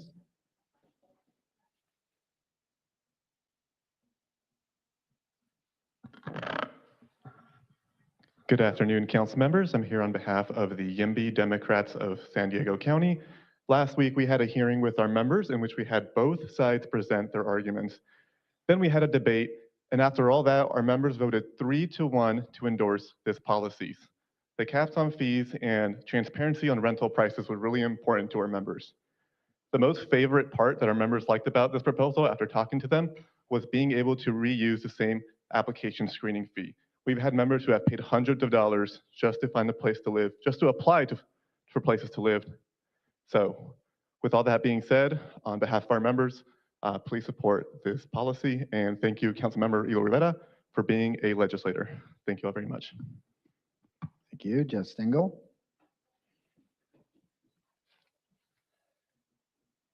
Good afternoon, everyone.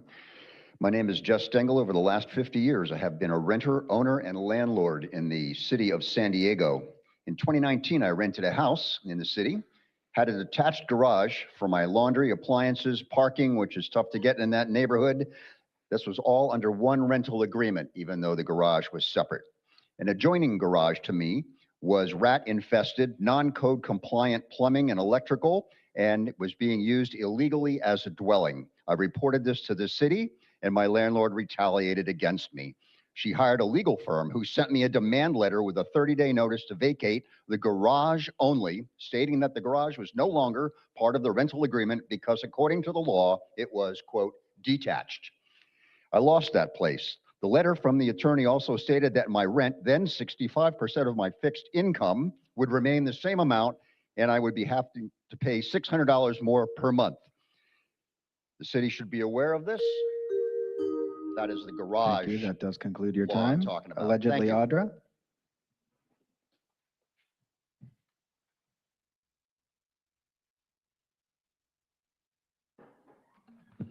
Thank you so much for honoring victims and removing the predatory flag.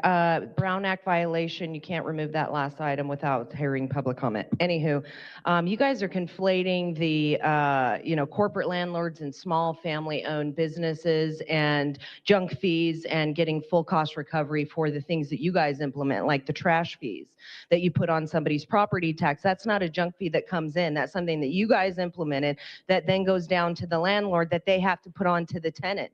And so it's like there's a lot of confusion going on here, and you guys love to pit people against each other when you're engaged in the things that are costing people more money to just live, and then you're making the landlords the enemy.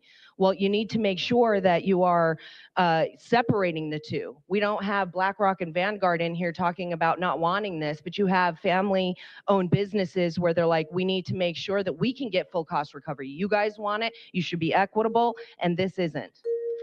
Thank you. Reitron.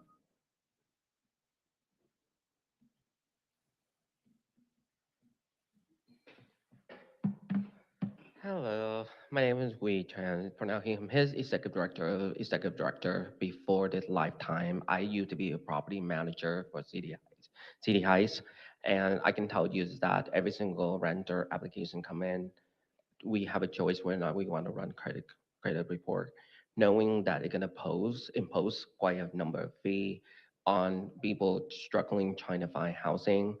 I often advocate with my boss to not run like charging people fees like that, because at the end of the day, even if we rejected the application, the money are coming out of people's pockets. I also advocate with you guys to reflect on the experiences and knowing that this town is extremely difficult to find housing and people are barely making a living. If people already work 2-3 jobs to pay rent, we cannot adding more fees on like this. If you want to keep people housed, this is how you're going to do it, pass the ordinance. Thank you. Thank you. Nicole. Hello, my name is Nicole. I'm a resident of Mount Hope Community in District 9. I'm a renter. I have 2 roommates. Also have 2 part-time jobs. Half of my income goes to my rent. And I know that I'm not alone in this boat. Most renters I know or talk to have at least half or more than half of their paycheck go to their rent. A lot of people are living paycheck to paycheck.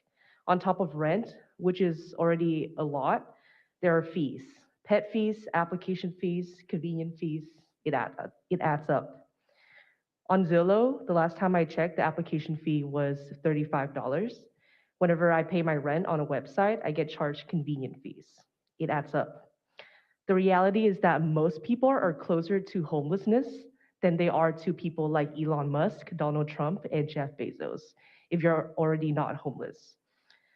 I urge you to pass this ordinance to protect a huge part of your constituents, the renters, the working people, and families. Thank you. That concludes your time. Susan Riggs. Good afternoon. I'm Susan Riggs, Senior Housing Director for the American Society for the Prevention of Cruelty to Animals, and a renter in D3.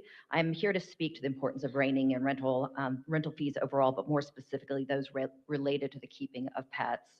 Housing instability is among the top causes of pet surrender, especially among lower income households and communities of color.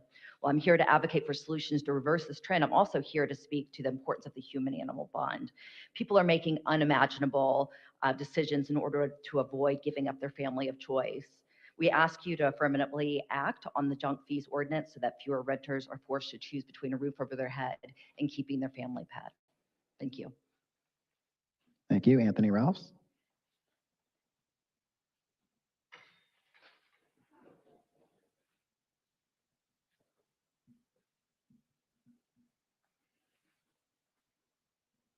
Good afternoon, City Council. I strongly support this ordinance because at a time when 60% of Americans are one paycheck away from homelessness, when a quarter of San Diegans are already currently in debt to the greedy energy monopoly SDG&E, when the cost of living in San Diego is already the highest in the nation, when private equity predators are buying entire blocks and amassing communities of empty homes, we're prey to sky-high rents, air pollution levels causing 1 death per day, CPP that can't hold police accountable, SDG&E's billions in profit, greedy landlords, flock, and now junk fees. Please support this ordinance.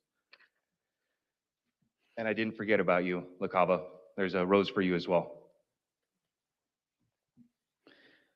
Thank you. That does conclude in-person public comment. I've started the 5-minute timer in council chambers. We will now turn to the virtual queue, in which there are 12 participants requesting to speak.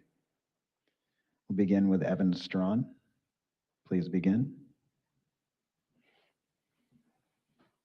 Good afternoon, Council President LaCava and council members. My name is Evan Strawn. I'm speaking on behalf of the San Diego Regional Chamber of Commerce. There's some aspects of this ordinance that we could support, including increased transparency for renters and reasonable policies on things like processing fees. Unfortunately, though, we are opposed to the ordinance because many of the remaining items will lead to less investment in needed housing and do not allow rental operators to recoup reasonable costs for operations and maintenance. Rental housing operators incur costs for things like pest control, pet damage, and late and unpaid rent. These are not just items they can write off for free. They're businesses who must recover costs just like any other business, or even like governmental organizations like the city have to do. Most parts of this ordinance, as it's currently written, punish these businesses for trying to recoup these costs. For these reasons, we must continue to oppose the ordinance as it is currently crafted. Thank you. Thank you. JMCCO, please begin. Yes, can you hear me? Yes, please begin. Yes, thank you. So my wife and I are mom and pop landlords, and I wanted to speak in opposition to this bill on 2 specific items.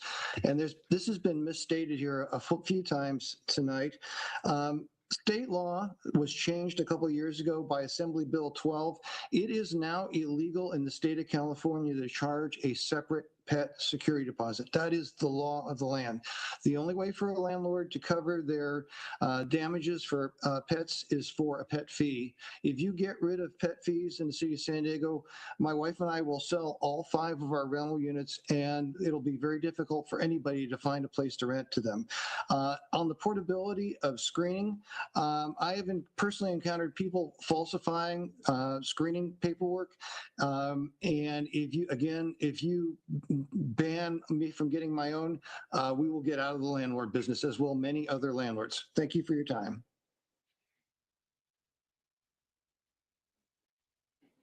Thank you. Our next speaker is Amelia Romero. Please begin.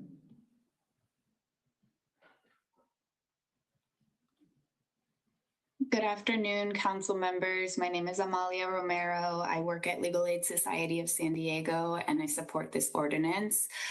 For years recently, in our work helping the most vulnerable renters in the city, we've seen the increased and widespread practice of landlords charging extra fees beyond the base rent. And we see firsthand how these hidden fees can push ordinary families into housing instability, and how they're too often seemingly designed not just to recover operational expenses, but to unfairly profit off of tenants. This ordinance will not prevent landlords from recovering legitimate costs. They can absolutely still recover those costs by including them in the base rent, as was previously a very common practice. This ordinance is not something revolutionary or that risks destabilizing the housing market in the city. It will promote transparency, close loopholes, and limit exploitation. So I urge you to move it forward. Thank you very much. Thank you. Our next speaker is Aria Grossman. Please begin. Good afternoon, Council. My name is Aria. I'm the policy manager at Circulate Planning and Policy. Under current law, in certain places across the city, parking has to be charged as a fee separate from rent. This is an equity measure to ensure that those who do not use a vehicle, either by choice or by necessity, aren't charged for it. In addition to being an equity consideration, this policy also helps make progress towards our climate and mobility goals, as it helps ensure that people consider alternate forms of transportation rather than just defaulting to driving a vehicle. For this policy to be effective, the cost of parking has to reflect demand, which it cannot be if it's capped under this ordinance. There is, of course, also the concern that landlords might raise rents on everyone to capture the differential between the cap and then the current market prices that they're charging for parking. So I urge you to address this issue by exempting parking costs that are already required to be unbundled from rent in the final ordinance. Thank you. Thank you. Our next speaker is Justine Murray. Please begin. Good afternoon, Council President LaCava and council members. My name is Justine Murray. I'm the Vice President of Government Affairs for the Downtown San Diego Partnership. For more than 30 years, the partnership has represented downtown San Diego's businesses, property owners, employers, residents, and community stakeholders. We respectfully urge you to vote no on this ordinance as currently proposed. While we do support greater transparency for renters, this ordinance goes well beyond that goal. It creates additional regulations that increase uncertainty for housing providers, make projects more difficult to finance, and discourage the private investment needed to build, operate, and maintain housing for San Diegans. At a time when our city faces a severe housing shortage, we should be advancing policies that encourage housing production, not adding new barriers that could further constrain housing supply and investment. We encourage the city to continue working with stakeholders on balanced solutions that improve transparency while also preserving a predictable regulatory environment that supports housing production and affordability. Thank you so much for your time. Thank you. Please note that the 5-minute timer has concluded with 9 speakers left in the queue. No other speakers will be taken for public comment. Our next speaker is CJ Mendoza. Please begin. Good afternoon. I'm CJ. I'm with Heathwell, and I urge you to vote yes on this ordinance. Hidden rental fees makes housing more expensive and unpredictable. Cost transparency benefits both renters and responsible landlords. In addition to the strong support of the ordinance being reviewed today, I urge the City Council to explore the addition of language that would prohibit landlords from charging a higher rent for additional tenants living in the same unit. While language directly naming the cost of additional tenants, many of the leases that were reviewed included language similarly limiting the tenancy of the unit to only those signed to the lease agreement. We understand that additional tenants may trigger higher utility consumption and may result in higher utility bills for that unit. but the base monthly rent should not be allowed to change. Many San Diegans, especially youth, are vulnerable to unpredictable employment status and rising cost of living. Unfortunately, thank you and please vote yes. Thank you. Our next speaker is Natalie Raschke. Please begin.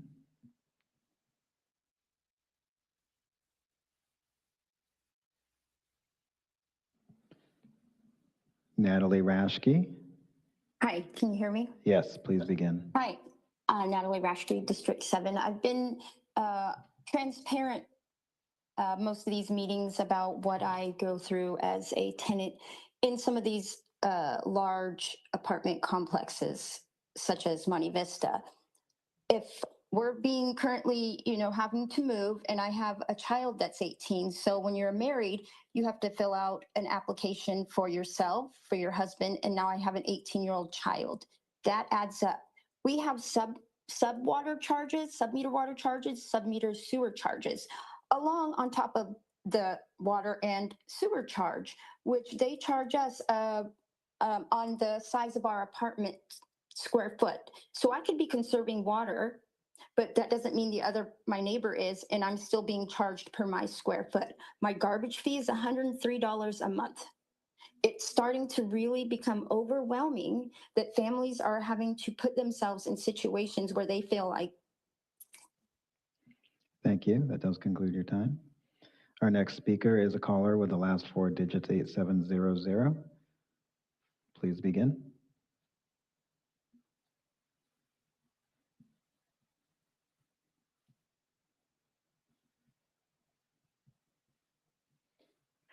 Sorry about that, Deputy City Clerk. Joy Sunyata. I'm coming, excuse me.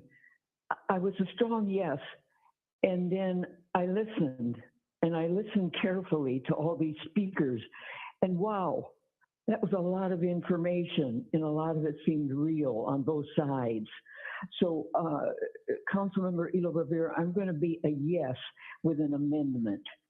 And the amendment is that we get a little more clarity on three things.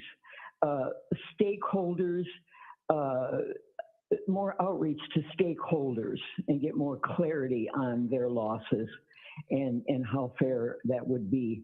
And then polarizing language, I agree with Paul Kruger. And then for some reason, I don't feel comfortable with the word junk. It could be a personal bias in some way, but is that being used in a professional legal way? Thank you. That does conclude your time. Thank you. Kevin, hang on a second.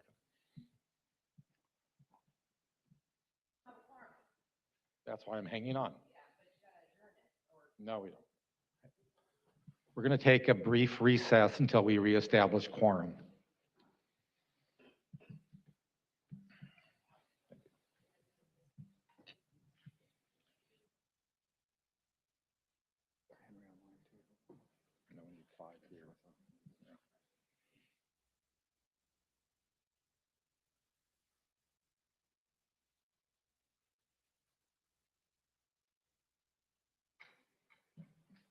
Just need one of them.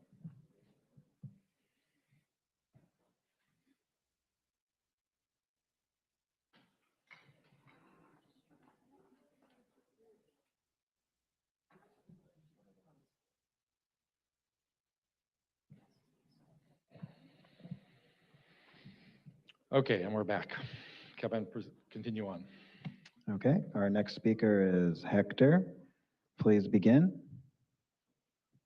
All right, thanks for taking my call. Hey, you guys should have these meetings at night when more guys can afford to come there and pass out free trolley day passes for the participants that actually come there.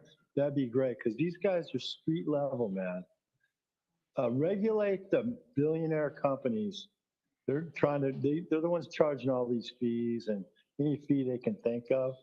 And you guys are charging fees also, man. You just hired 18 more parking meter guys and giving out tickets left and right. Plus, you guys are the ultimate bait and switchers. These guys, the big guys, are baiting and switching on these things. The rent's $3 grand, but it really turns out to be 36 grand. Kind of like what you guys did on the trash fee. You guys are the ultimate bait and switchers. And I don't know if you guys would even have these meetings, man, with a straight face. But regulate the big guys. They're scamming and they don't care. The little guys are cool. Thank you. Melissa Peterman, please begin. Hi, my name is Melissa Peterman, and I'm with Townspeople, an affordable housing nonprofit, and we're in support of the ordinance. We always look at how we charge people, and although not unusual to charge a late fee, we decided not to. By and large, our tenants pay their rent, and when they don't, it's because something bad happened, which tells us that if our tenants have the money, they pay. And if they don't, charging them extra doesn't help them come up with it. It just punishes them for having a rough month, which doesn't feel right to us. As others have said, it's not that landlords should never charge fees. The costs of housing are real.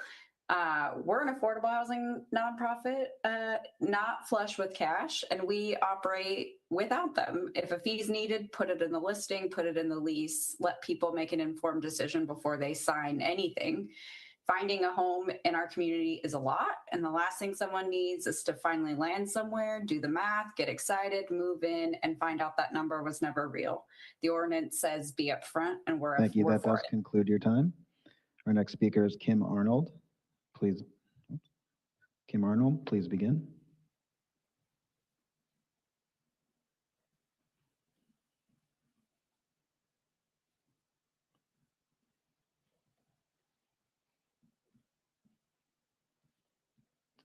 Kim Arnold. Yes, hi, can you hear me? Yes, we can hear you. Thank you. I represent a small family-owned management company. First off, as a rental housing provider, we absolutely agree with price transparency, and we've already rolled it out across the board for all of our rental properties.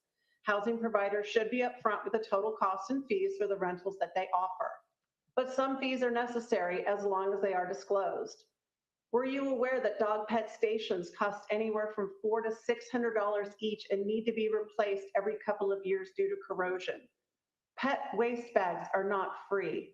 But more importantly, fraud is a real issue in our industry. With AI and websites out there that sell fake screening documents, housing providers need to be able to pull their own screening reports from trusted providers to cut out fraudulent applications. Let's work together for common sense changes to this ordinance that can work for all parties. Thank you. Thank you. Our next speaker is Blair Beekman. Please begin.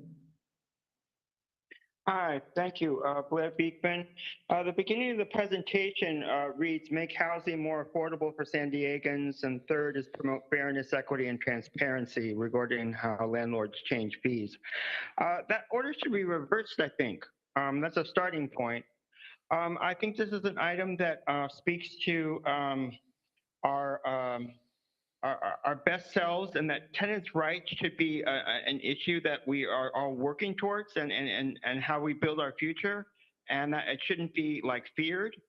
We can work together towards those goals. So, you know, the fees issues for landlords, can't we work out something with the city that you can create some sort of funding pattern so they can dip into for operational costs? And work out a system like that for a really great measure, this sounds like. How can operational costs be supported by the city for landlords? And for landlords who don't want to use that system, they can offer, you can offer a good legislative pattern so they have to return fees. Thank you. That does conclude your time. Next speaker is a caller with the last four digits, 2538. Please begin.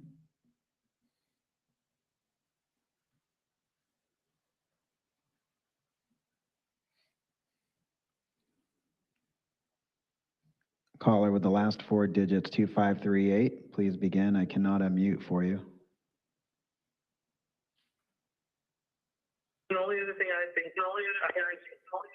Hello, my name is Selma Navarro. I am a researcher and policy advocate with the Center on Policy Initiatives. Sorry about the background. Families should not have to struggle to submit housing applications, as looking for housing shouldn't expose a financial burden on renters. We should be able to budget for our living expenses without having to worry about unexpected fees holding us back financially. That's why I'm here in support of the proposed ordinance to address financial exploitations and the need for cost transparency, something that no ethical landlord should oppose. I also ask that the ordinance includes necessary protections to ensure that landlords do not pass the cost of basic fees to people's cost of rent. What is being asked is a bare minimum. Landlords should not be able to squeeze more money out of working families. With the rising cost of living in San Diego, City Council needs to take action to prevent added economic hardship. Moving this forward is a necessary step. I urge you to support this ordinance and stand up for tenant protections and landlord accountability. Thank you. Thank you. Our next speaker is Thelma Navarro. Please begin.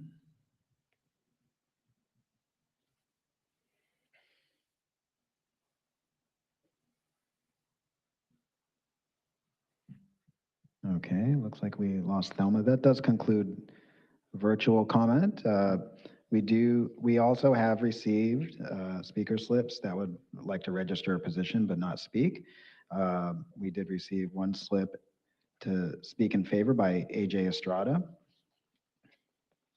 And the following individuals submitted slips in opposition: Jasmine Hale, Doug Dunbar, Wendy Montgomery, Desiree Shaker, Annabelle Cloutier, Chanel Sotelo, Bertha Alicia Pichardo, Alicia Mendez, Doris Sayed Death, Grant Beckwith, Rodrigo Gerardo de Faria.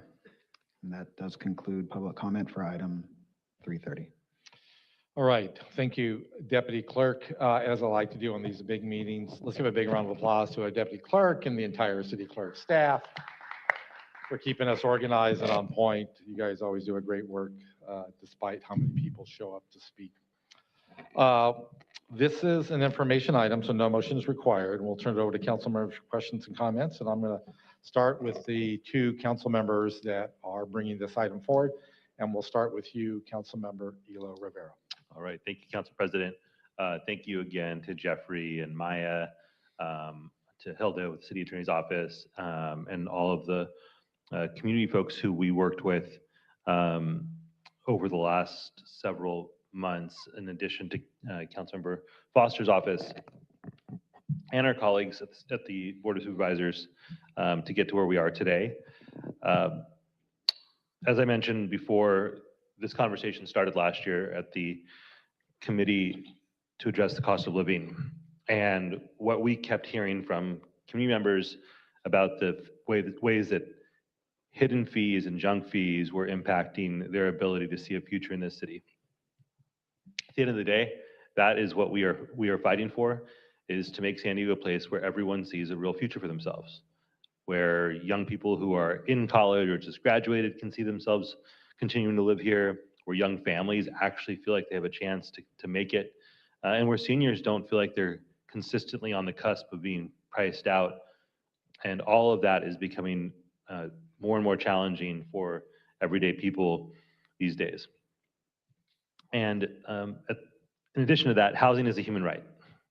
And so with all of that in mind, we think that reining in these excessive fees, these deceptive and sometimes completely hidden fees, is essential for making San Diego a more affordable place for everyday people. I want to also acknowledge a couple things here. One is the renters who spoke up. That did take a lot of courage, because it is not as if retaliation is a theoretical issue, it's a real issue. We heard from multiple people today about the ways that they've been retaliated against for simply asking what the law already requires. And while there are remedies to that, it often comes at considerable cost and a real decision as to whether or not the willingness to speak your mind is worth all the discomfort that comes with having a landlord that's trying to push you out of your home. I want to acknowledge the good landlords who were here. The gentleman who spoke at the beginning of this conversation, who seems like the most upright and honest business person that we could ask for, if that is what every renter in San Diego was experiencing, we wouldn't be having this conversation right now. Unfortunately, that is not the way every landlord is treating their tenants. It was said today that everyone has the same goal. And I actually think that in this case, that's actually not true. There are corporate landlords and others whose goal is to make as much money as they possibly can off every person in their homes, no matter what impact that has on those people. And then there's the rest of us who are just trying to get by and want to see their neighbors survive and thrive. And that's who we're trying to fight for here.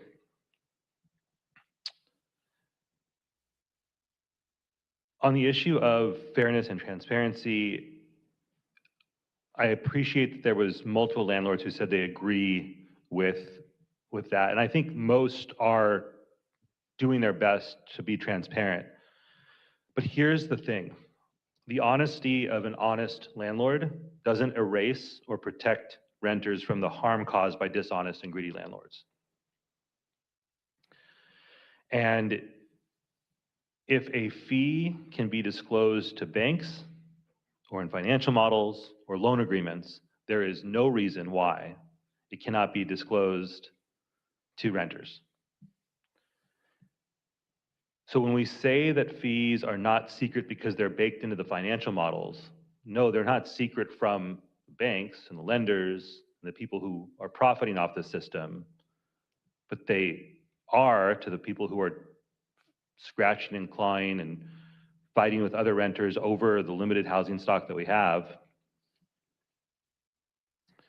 And just because something is baked in does not mean it's not harmful. In fact, it can be very harmful.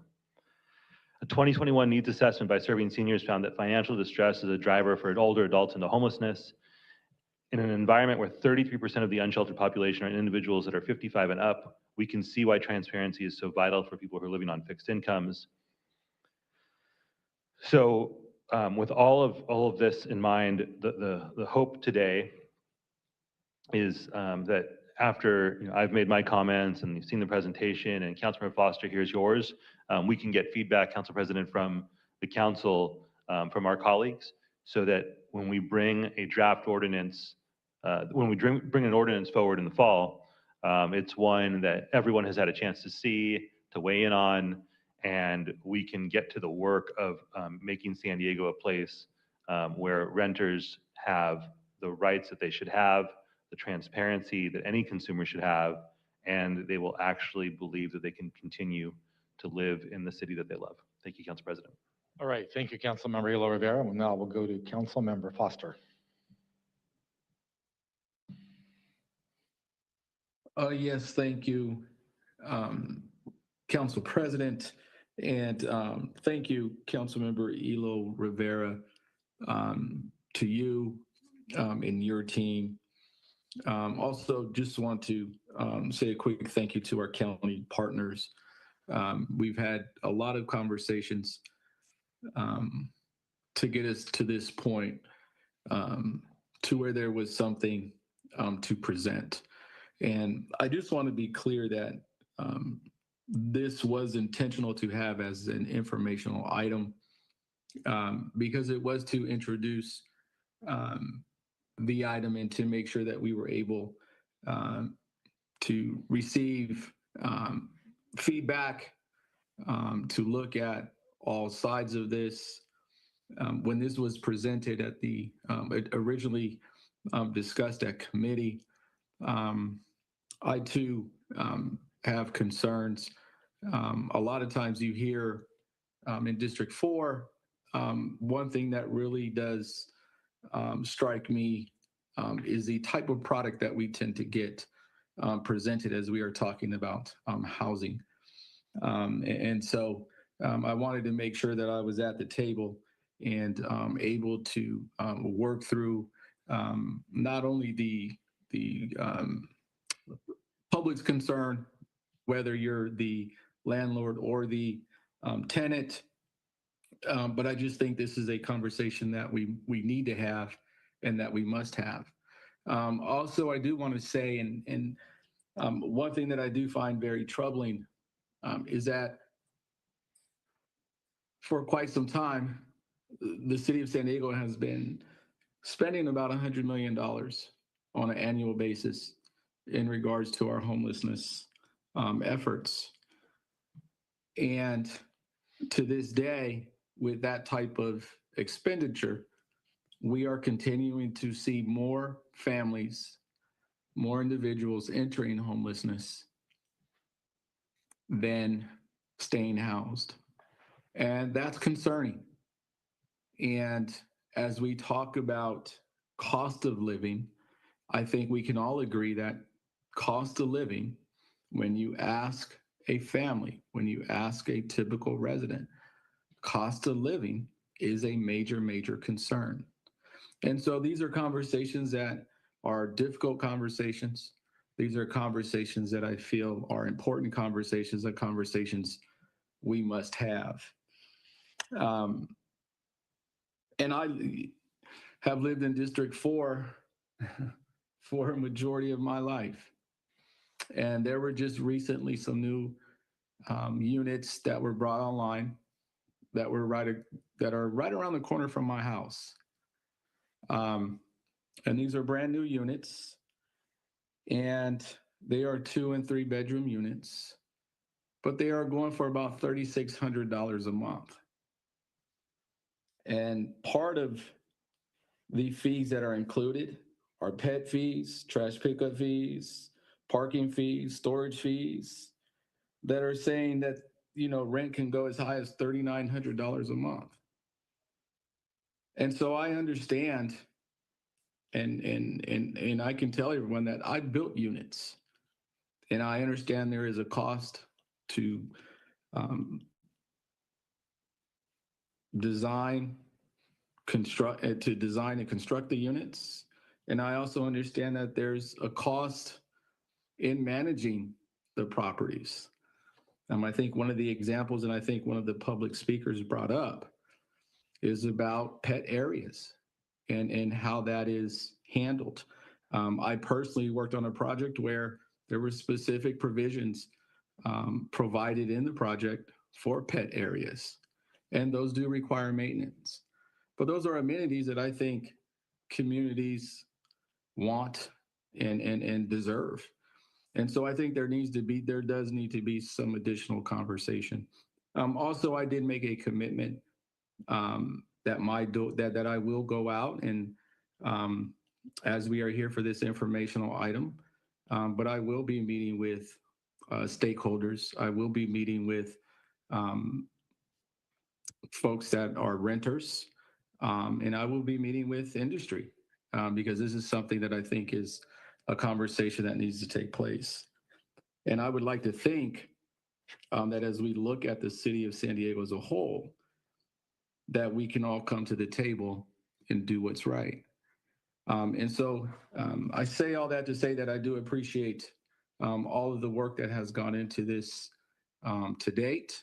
And I continue to look forward to the discussion as we move forward. Very interested to hear from my colleagues as I would like to hear their positions. And as you know, with the Brown Act, this does allow us to have that type of conversation. So I'm eager to hear my colleagues' comments. And I'm also eager to continue to roll our sleeves up and to bring a product that I hope gets us to where we need to be so that as we talk about housing, being a fundamental right, which is a belief that I do share in, because I truly do feel every family, every person, every young person should have a place that they call home, that is safe, that is well maintained, and based on certain calls that I receive on a regular basis, there is a lot of work to do. And one thing that does make this a very difficult and challenging conversation, and I think some of the public commenters touched upon this quite frequently, are the various complexities and different types of units that we have in place, because we have everyone at different economic levels. Some folks like certain amenities and some don't. So I think all of that needs to be further looked at and discussed. And I look forward to the conversations to come as we prepare to move this forward in the fall. So with that, Council President, that will conclude my comments. And again, thank you for everyone that came out, and thank you to my colleagues. And thank you. All right, thank you, Councilmember Foster. We'll go next to Councilmember Campbell. Thank you so much, Council President, and thank you to Councilmember Foster for your comments, as well as Councilmember Elo Rivera. It's been really revealing to hear all the horrible things that so many people have been through, and so many people have had advantage taken of them. I'm so sorry to hear about that. I really think that we need to look at this sometimes from high up and realize that there are two big things causing what's going on here. First of all, there's not enough supply for the demand of rental housing. So that's the number one problem. We need more supply so that we could meet the demand. Number two, there's a problem because the state legislature, our favorite friend, put in a 10% cap on rent raises just a couple of years back. And the reason they did this was it was going to be 5% allowed per year for rent raise. And then the other limit up to 10% had to do with the inflation rate. So for last year, I believe the amount the state would have allowed would have been something like 8.3% of a raise in rent. And, that can be a pretty high raise in rent for a lot of people. So that's tough in and of itself. However, costs have gone up so dramatically that these landlords may have put in fees as a way to get around having to take a loss because they thought they needed, some of them may just be greed, but they thought they needed more than the cap of 8.3% in order to not take a loss on the amount of rent they received. So they're in business. They can't take a loss or they'll go out of business. So it's a double-edged sword. They've got two things against them: supply and demand.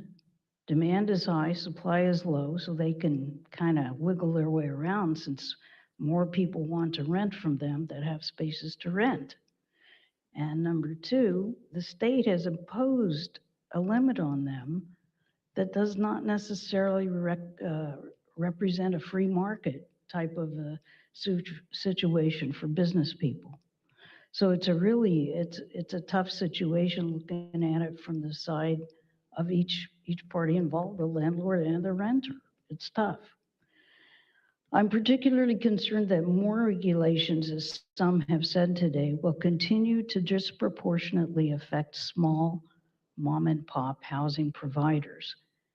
They are still the vast majority of those in San Diego who provide rental units, and these suggested requirements will put an undue burden on their small businesses. I doubt that these rules would hurt corporate landlords who've been trying to increase their share of our market here in San Diego. Corporate landlords have employees and bandwidth, and they can meet requirements like this, but small landlords cannot and may be forced out of business, as many have left this business with the previous regulations that were put into effect to help protect renters from evictions. And that's a shame because people do need to be prevented from unnecessary evictions. But the best way to ensure that people have and remain in housing is to build more of it. We need more housing. We need increasing supply so that renters can have an ample choice of where they should live. and can choose among these. I used to be a landlord. I just had one condo that I rented out. And this was 15 years ago. So it wasn't that long. No, it was more like 10 years ago, but it wasn't that long ago. But it was long enough ago that these new fees are different than what we had back 10 years. I would never think of charging an application fee. The fact that I would have to do a background check on who wanted to rent, that was my problem. That was something I paid for as the landlord as part of my business cost. That was included in the rent. That's how business is done. You put the cost of the product into what you charge the consumer, and you try to make ends meet. Well, unfortunately, with the lack of supply and with the 10% limit put on by the state, or 8.3% last year, you run into problems because this is just not working. What would really solve it? We really need to get busy and build more housing, that's for sure. And the other thing is, some people may have to go somewhere else. My own grandson he went around the country, he worked from home, so he and his wife went around the country looking at different cities to see where they could afford to buy a house. And they ended up in Richmond, Virginia, far away from grandma, which I didn't like. But they could afford a house there that for $600,000 that here would have been $1.6 million. And so I understood completely their desire to do that. So it's tough.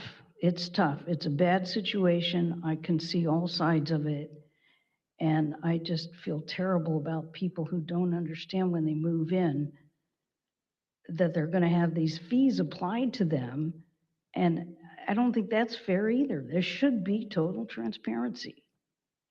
And the people who are renting out units should be able to charge what it takes for them to make ends meet. And so we've got this conundrum going on, and it's difficult. It's difficult to solve. But I think solving it by putting on heavy restrictions and regulations makes it harder for the smaller landlords to be able to provide housing. I do see some good things in this that I would approve of, and I see some others that I wouldn't. But I want to take that offline. I'd be happy to meet with my colleagues who are in favor of this to discuss the details of which ones I would favor and which ones I don't think will work out right. But I just feel really bad that this has become such a problem. It's not fair to the renter, and it's not fair to the landlord. So thank you very much. Thank you, Council President.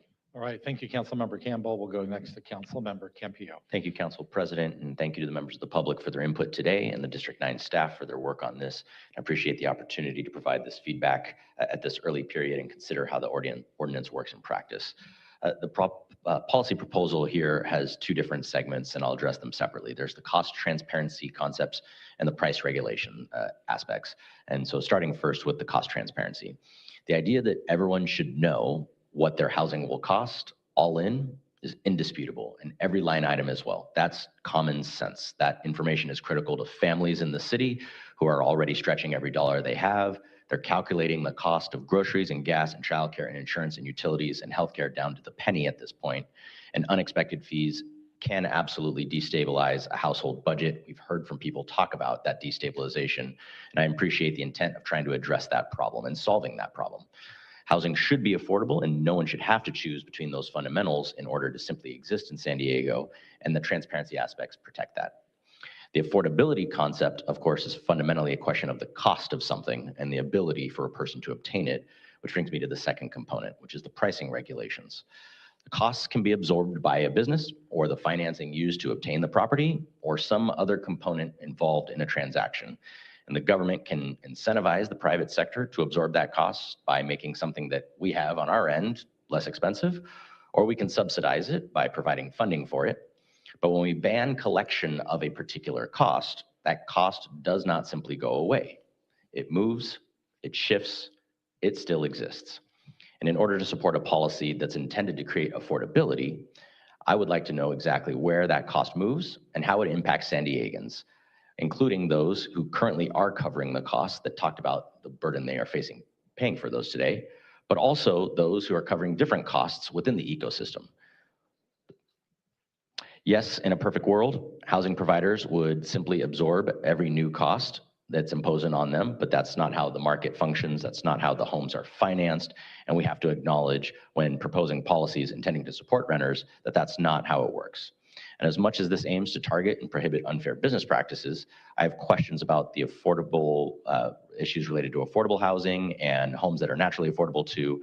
And so I'm just going to jump into some questions at this point for staff on issues of addressing affordability. The staff report mentions that this is modeled off a few other jurisdictions. It was pointed out in the presentation as well.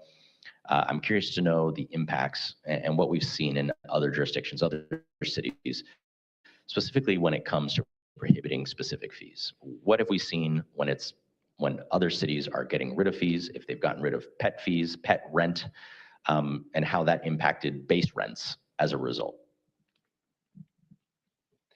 Thank you for the question, Councilmember Campillo.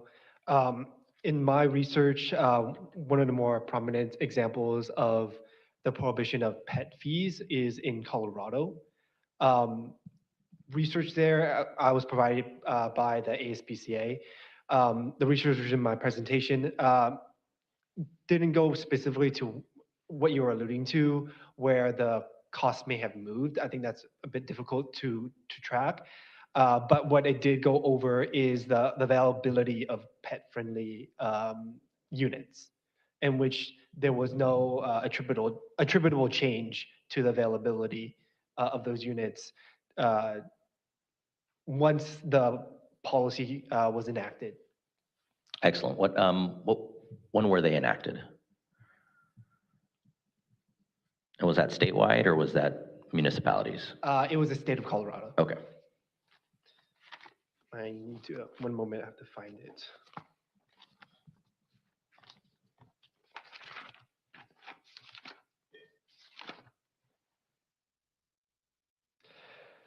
So on my PowerPoint, one of the slides says the number of available pet allowed rental units on apartment.com between the summer of 2023 and fall 2024, and the associated bill was Colorado House Bill 1068. It went in effect in that time frame. Excellent. Okay, thank you for having that available. So, in the time since that's been implemented, which is just a few years, is there any evidence to show that base rents didn't fluctuate as a result of the cap that was put in Colorado? Housing supply issues. What has been the market response in Colorado since that time that we can look back and say, putting in those caps and that it was a deposit? You said it was a deposit cap, right? And rent cap. Can you repeat the question? Sorry. What is the economic data showing us about the lack or growth in housing supply as a result? Base rents going up or down? What are we seeing there as a result of this policy specifically? I can look into that to confirm with you. I need to touch back base with the ASPCA on the data that they were able to provide for me, but I don't have all that information on hand. Okay, all right, thank you. On the definition of particular fees, I'm seeing in the draft that the fee does not include rent. The definition of fee does not include rent, late fees, which I assume to be a late fee related to paying rent after the due date, security deposits, and utility charges. Does the definition of fee include things like parking, replacement fee related to broken items, appliances, fixtures in the apartment? What does it include that? Yes, as it's written, a fee would include any charge outside of the listed charges. Okay. For our definition of fee specifically. Just wanted to just clarify. Please. Later on in the ordinance, when we do talk about the cap, we specify recurring fees. Okay, understood. I know that we received a question raised by Circulate San Diego today about current law requiring parking fees to be unbundled from rent. Can the city attorney's office clarify if the fee definition as proposed conflicts with that state regulation? Good afternoon, Hilda Mendoza from the City Attorney's Office. There is state law regarding unbundled parking. That does not apply to the city of San Diego. However, there are municipal code provisions that address unbundled parking. And currently, as written, it does include all parking fees.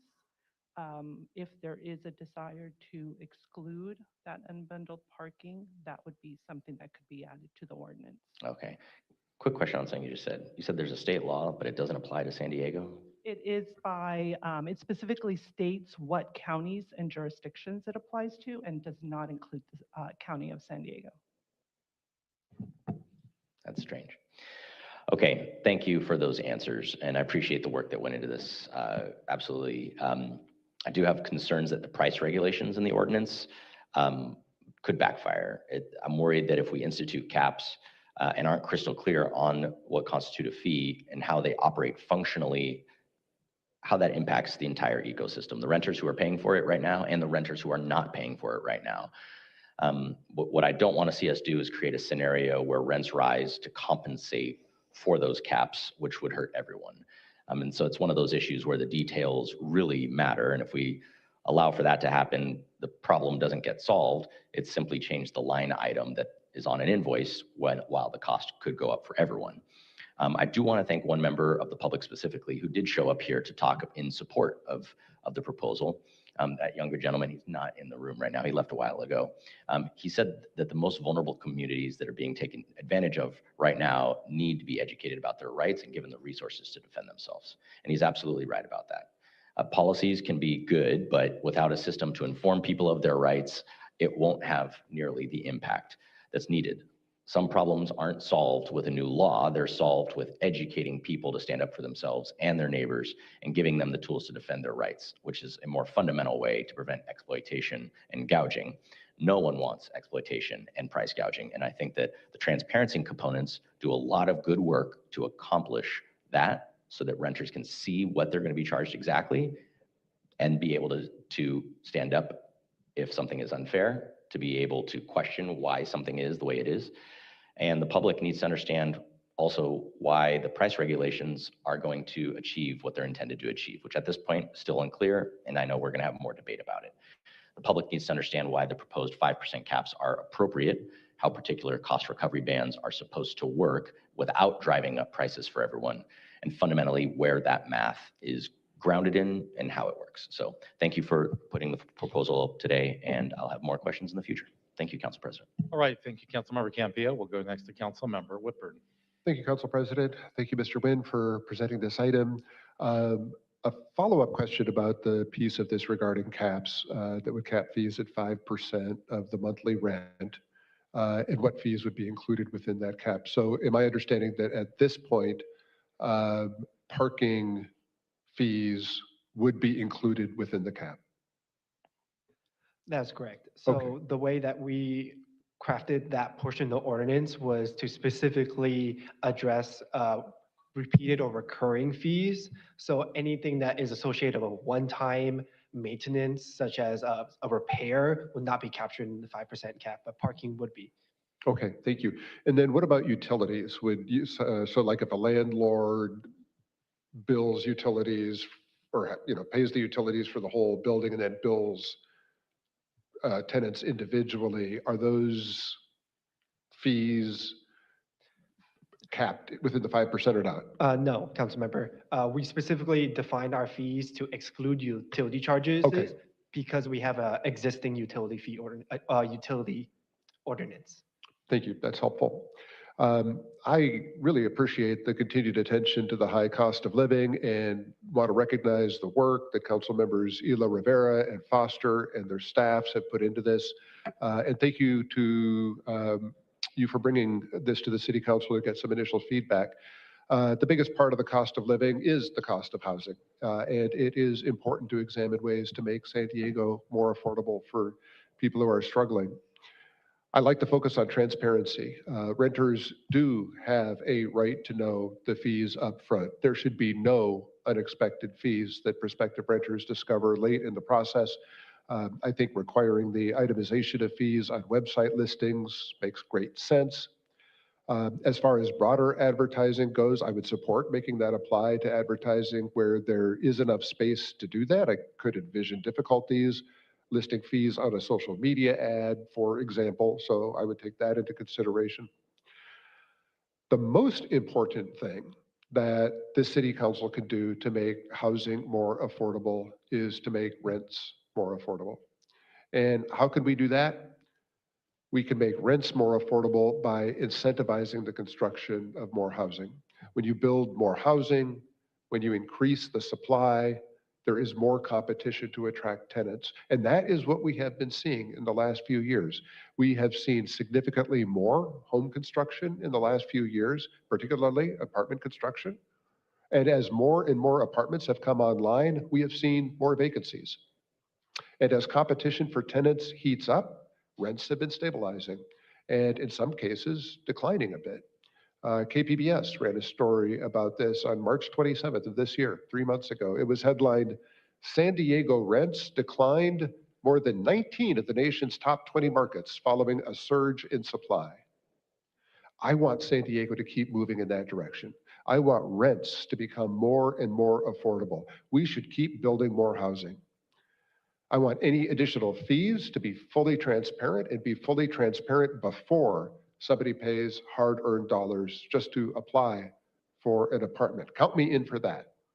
But what I don't want to see is fees that are currently spelled out transparently just getting baked into the rent, causing rents to go up. If fees get baked into the rent, there are 3 consequences to that that I would really hate to see. First, if fees get baked into the rent goes up. The rent is too damn high already. It needs to go down, not up. Second, if fees get baked into the rent, it's actually less transparent. You're paying higher rent and you're not seeing the fees that are baked into that. And third, if fees get baked into the rent, then everybody is paying for that service regardless of whether they use that service. For example, supposing your apartment rent is $2,500 a month. 5% of your rent is $125.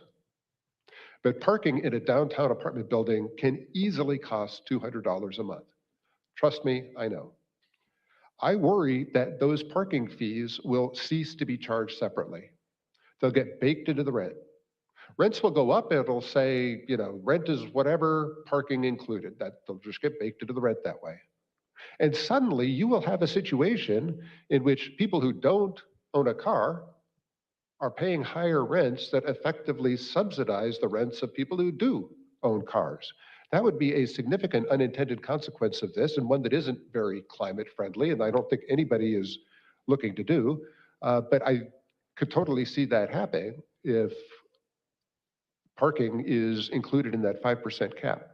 So I would agree that we should ensure that fees are transparent and are transparent right up front. And as long as fees are transparent up front, I would be cautious about creating a situation where fees are supposedly eliminated, but in fact are just baked into the rent. That's less transparent, it raises rents, and it causes renters who don't use a service to subsidize those who do. So in summary, I support the elements of this proposal that increase transparency. I urge caution about doing anything that would result in higher rents. Rents are declining right now. That is far and away the best way to make housing more affordable. Let's keep doing that and keep building more homes. Thank you, Council President. All right, thank you, Councilmember Whitburn. Not seeing anybody else in the lights, I have a few comments of my own. So first, thank you, Maya and Jeremy, for the work. And I want to thank Councilmember Ela Rivera and Councilmember Foster for bringing this forward. It sounds like there's a lot of broad-based support on the council, and I think it was very productive, as Councilmember Foster introduced, to get input coming out of the Cost of Living Committee. I want to thank everyone who spoke today, contributing your perspectives. There's a lot of positive recommendations in this draft proposal and some areas that need refining, as we've heard. As this is an information item, there's still opportunity to examine those changes and build a broader coalition. 2 areas I want to focus on speak to ensuring code changes can be operationalized and enforced and making sure we're not creating any loopholes where tenants could be at risk for unintentional exploitation nor trap well-meaning landlords. Starting with the rental applications, industry members mentioned the potential for fraudulent or AI-developed background checks. To prevent this, we could explore a central portal for rental applications. It could be done through a single fee-based application and cost recoverable from a staffing perspective. It would reduce costs for tenants as well as protect landlords. I also see that itemizing all fees on an advertisement can be cumbersome, but as we're seeing in other platforms, Zillow, Ticketmaster, and Airbnb, customers want the all-in cost upfront, and from there can look at the breakdown of costs and make an informed choice that they can rely on. As we've heard, too many people are on the very vulnerable edges, and an unexpected fee could push them over the edge. And for those that are not on the other side of the digital divide, I'm sure there's ways to be able to achieve those same goals. Charges like this that will not dilute the ultimate goal of burdening renters. I know my own staff and their peers face these challenges on the rental market, and especially at a time when affordability and careful spending are at the top of everyone's mind. Regarding unintended consequences, I too am concerned with the possible exploitation of a cap on total fees, and I also do not want to see that rent landlords are raising base rents at higher rates in order to account for costs that would have been covered by fees. And this would be for services that tenants may want and are willing to pay for. And if the additional cost hits that cap, then fees might be added into the base rent, or even more concerning, such services may no longer be available to a tenant. I do not think there's a lot of change to be put in place in this ordinance, and therefore would like to see these other issues addressed when it comes back to council. As a side note, and Councilmember Elo Rivera kind of made reference to this, I too am concerned by statements that new projects pencil by bolstering their performance, not just on the rents or expected rent increases, but on these fees. This is not financially prudent and creates perverse incentive, and is not a defense against this ordinance. And as stated, if we build more housing, rents may stabilize, rents may even come down. And landlords may be more defensive and more protective of these fees to counterbalance reduction in the overall rental marketplace. These are where some of the tough conversations lie for us to sift through and find that right balance. There were good arguments raised that might call for additional exemptions. The military family that is not a landlord but just hanging on to their family home as they get reassigned in other areas. The mom and pops that have legitimate concerns with the extra paperwork. And I hope there can be outreach, and I think I heard it from both council members, with the goal of building a bigger coalition and support before this ordinance returns. I wish government could be more surgical so that we could accommodate most sides of this issue. We may not get there, but it should not be for the lack of trying. This is important. Let's be very clear. This is important, but let's get this right.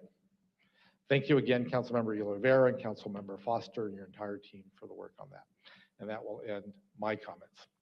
And with that, we will return to Councilmember Elo Rivera.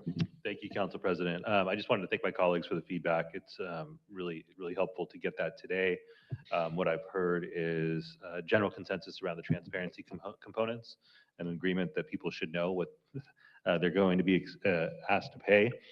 They should know that at the beginning of their search and before they sign a lease, not after.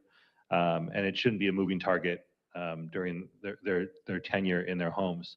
And then the important questions that have been asked about ensuring that we're not having an unintended consequence of raising folks' rents who aren't benefiting from the services that are being, that they could be charged a fee for.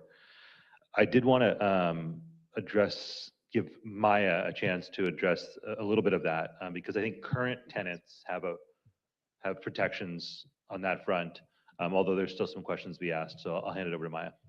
Right, so currently AB 1482 does provide that rent cap that's in place and allows for an annual increase on a tenant's rent. Currently, it's allowed to go up 8.8%, and beginning on August 1st of 2026, the allowable increase is 8.2%. Thanks, Maya. So I think the concern about future rents baking in everything, regardless of whether or not someone would be using a service or an amenity is certainly something that we want to be thoughtful about. At the same time, we do know that there are protections for current tenants, and what we've seen is that the fees are actually being used as the workaround to those protections. And the experience that we're hearing from renters is a rent increase up to the maximum allowable under law, and new fees being pulled out of rent to exceed what that allowable rent increase would be. And that is what's prompting a lot of this action. And sometimes those increases can be substantial, and what they are often coupled with is a choice to either enter into another year lease with these new fees added on, or a month-to-month agreement with a special fee for being in a month-to-month lease. And so at that point, there is substantial leverage being wielded against renters. They've experienced the full rent increase. They're being charged in a new way for things that they'd already been paying for in their rent. And they're being told that if they don't accept those conditions for a full year, they'll be charged even more for wanting the flexibility of the month-to-month structure. So certainly, all the questions have been raised are really important, and we will dig into those. I just wanted to give some additional context as to why this is so important to us, and the way that we're seeing these fees utilized for renters. And then just one last note. We've got to create more housing. There's no doubt about that. And I think many of the advocates actually for this that we heard from today have been strong proponents of building more housing. And what I'm wrestling with is kind of untangling the concerns about this particular policy or components of this policy being the thing that leads to less production, when we've heard the same thing time and time again. The tenant protection ordinance of a few years ago, we were told was going to stunt development, and we've seen how much housing has been built since that time. That isn't to say that there couldn't potentially be a straw that breaks the camel's back, but there is a certain component of hearing the same thing over and over again. Tomorrow, because of the actions of this council, thousands of workers are going to get a pay raise from the hospitality industry. And I think we should be proud of that. And we should want to keep them to keep as many of those dollars in their pockets as possible. And one of the ways that we do that, I think, is by protecting renters. And then final thing here is I want to make sure we give Maya a shout out. This is her last presentation with us on staff as she's going to law school. And she's done an incredible job with us, working very closely with Jeffrey on this, and did not want to miss the opportunity to embarrass her and make her blush in this on this item. Sorry, not sorry, Maya. With that, I'll hand it back to you, Council President. All right, that was well worth it, Council Member. So, okay. I don't see anybody else in the lights. Again, this was an information item. No motion is required. And so we will close item 330. Okay, we have one more item for the day. Clerk, please introduce item S505. Item S505 is an ordinance amending the enforcement authority under the City of San Diego's living wage, prevailing wage, and minimum wage ordinances. All right, thank you, Deputy Clerk. At the risk of stealing their thunder, this is you could argue is an implementation of an action we took during budget, talking about moving compliance into the city attorney's office, and this will create enforcement authority by the city attorney's office. So now that you've settled in, introduce yourselves for the record and let us know how much time you need. Assistant City Attorney Jim McNeil, and with me is Deputy City Attorney Alina Min. 2 minutes. I guess good evening now, Council President Pro Tem, and council members. The Office of the City Attorney is requesting City Council adopt this ordinance, amending several municipal code ordinances affecting wages, including the living wage ordinance, the traffic control worker minimum wage ordinance, the earned sick leave and minimum wage ordinance, the hospitality minimum wage ordinance, and the City of San Diego compliance with state prevailing wage ordinance, to include the Office of the City Attorney as an additional enforcement authority. As part of adopting the fiscal year 2027 budget, the council included moving the Office of Labor Standards and Enforcement, or OLSE, to the Office of the City Attorney as a means of reducing the OLSE's impact on the general fund through the use of the City Attorney grant and penalty funds. But while the Office of the City Attorney can file litigation for violations referred to it by the OLSE, the current wage ordinances limit their administrative enforcement to the mayor. Accordingly, transferring of the office of the OLSE to the Office of the City Attorney while leaving intact its administrative enforcement authority requires amending those various wage ordinances to allow such enforcement through the Office of the City Attorney. That's precisely and only what this ordinance with its proposed amendments will do. The amendments are limited to providing for the Office of the City Attorney to have the same authority to administratively enforce those wage ordinances as the mayor. We therefore ask that council adopt this ordinance to amend the identified wage ordinances to include the Office of the City Attorney as an additional enforcement authority. We're available to answer any of your questions. All right, thank you for the presentation, and thank you for moving quickly on this with the adoption of the budget. With that, Deputy Clerk, please proceed with public comment. This item received one comment in opposition via our e-comment form, which has been distributed to the council. We will begin with in-person comment. Allegedly Audra, please come forward. You'll have 2 minutes to speak.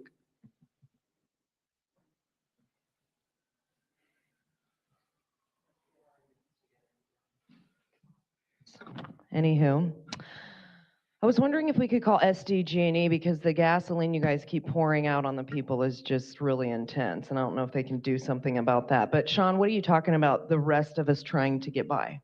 Why are you acting like you're trying to get by? That's not fair to the people that are trying to get by, because I don't know if you got a frog in your pocket, but the way that that's totally gaslighting the people that are actually trying to make ends meet. Not sitting up on a dais with an electric bike. Most people would love to have an electric bike like you got. They couldn't even afford that kind of stuff. I mean, they can't even afford to eat. And you guys are up here talking about prevailing wages and a living wage. Who are you to be determining that? I mean, again, until you guys are putting and setting your wage at minimum wage and seeing what it's like trying to get by like the rest of us, I don't think it's fair for you to be even talking about this. It's a slap in the face to act like you have any idea what that's like. You may have known at a point in your life, but I don't feel like you've taken that with you to go, oh, hey, I mean, as you sit here and go, the people decided to give you guys raises every time. I mean, it's just ridiculous, the kind of stuff that takes place. And, you don't know how to stretch a buck because you guys come to us, I mean, again, for more money, and then you want to pit landlords and tenants against each other when you guys are making the cost of living go up.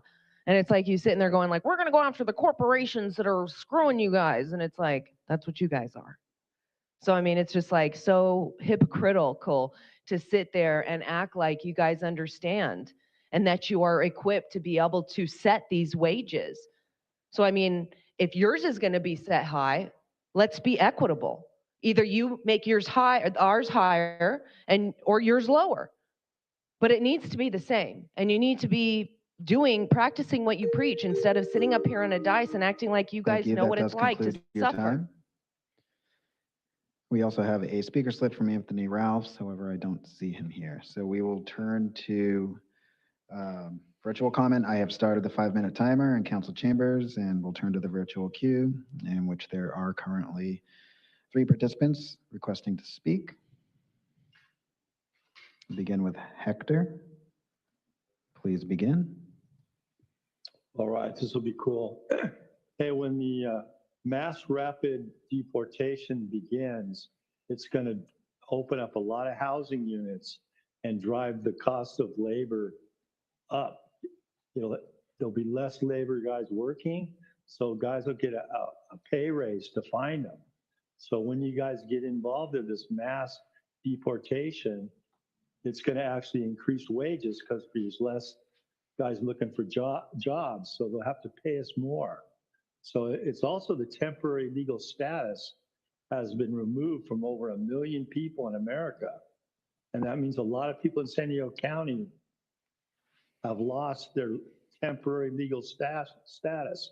Even if they've lived there for 15 years, they got to go.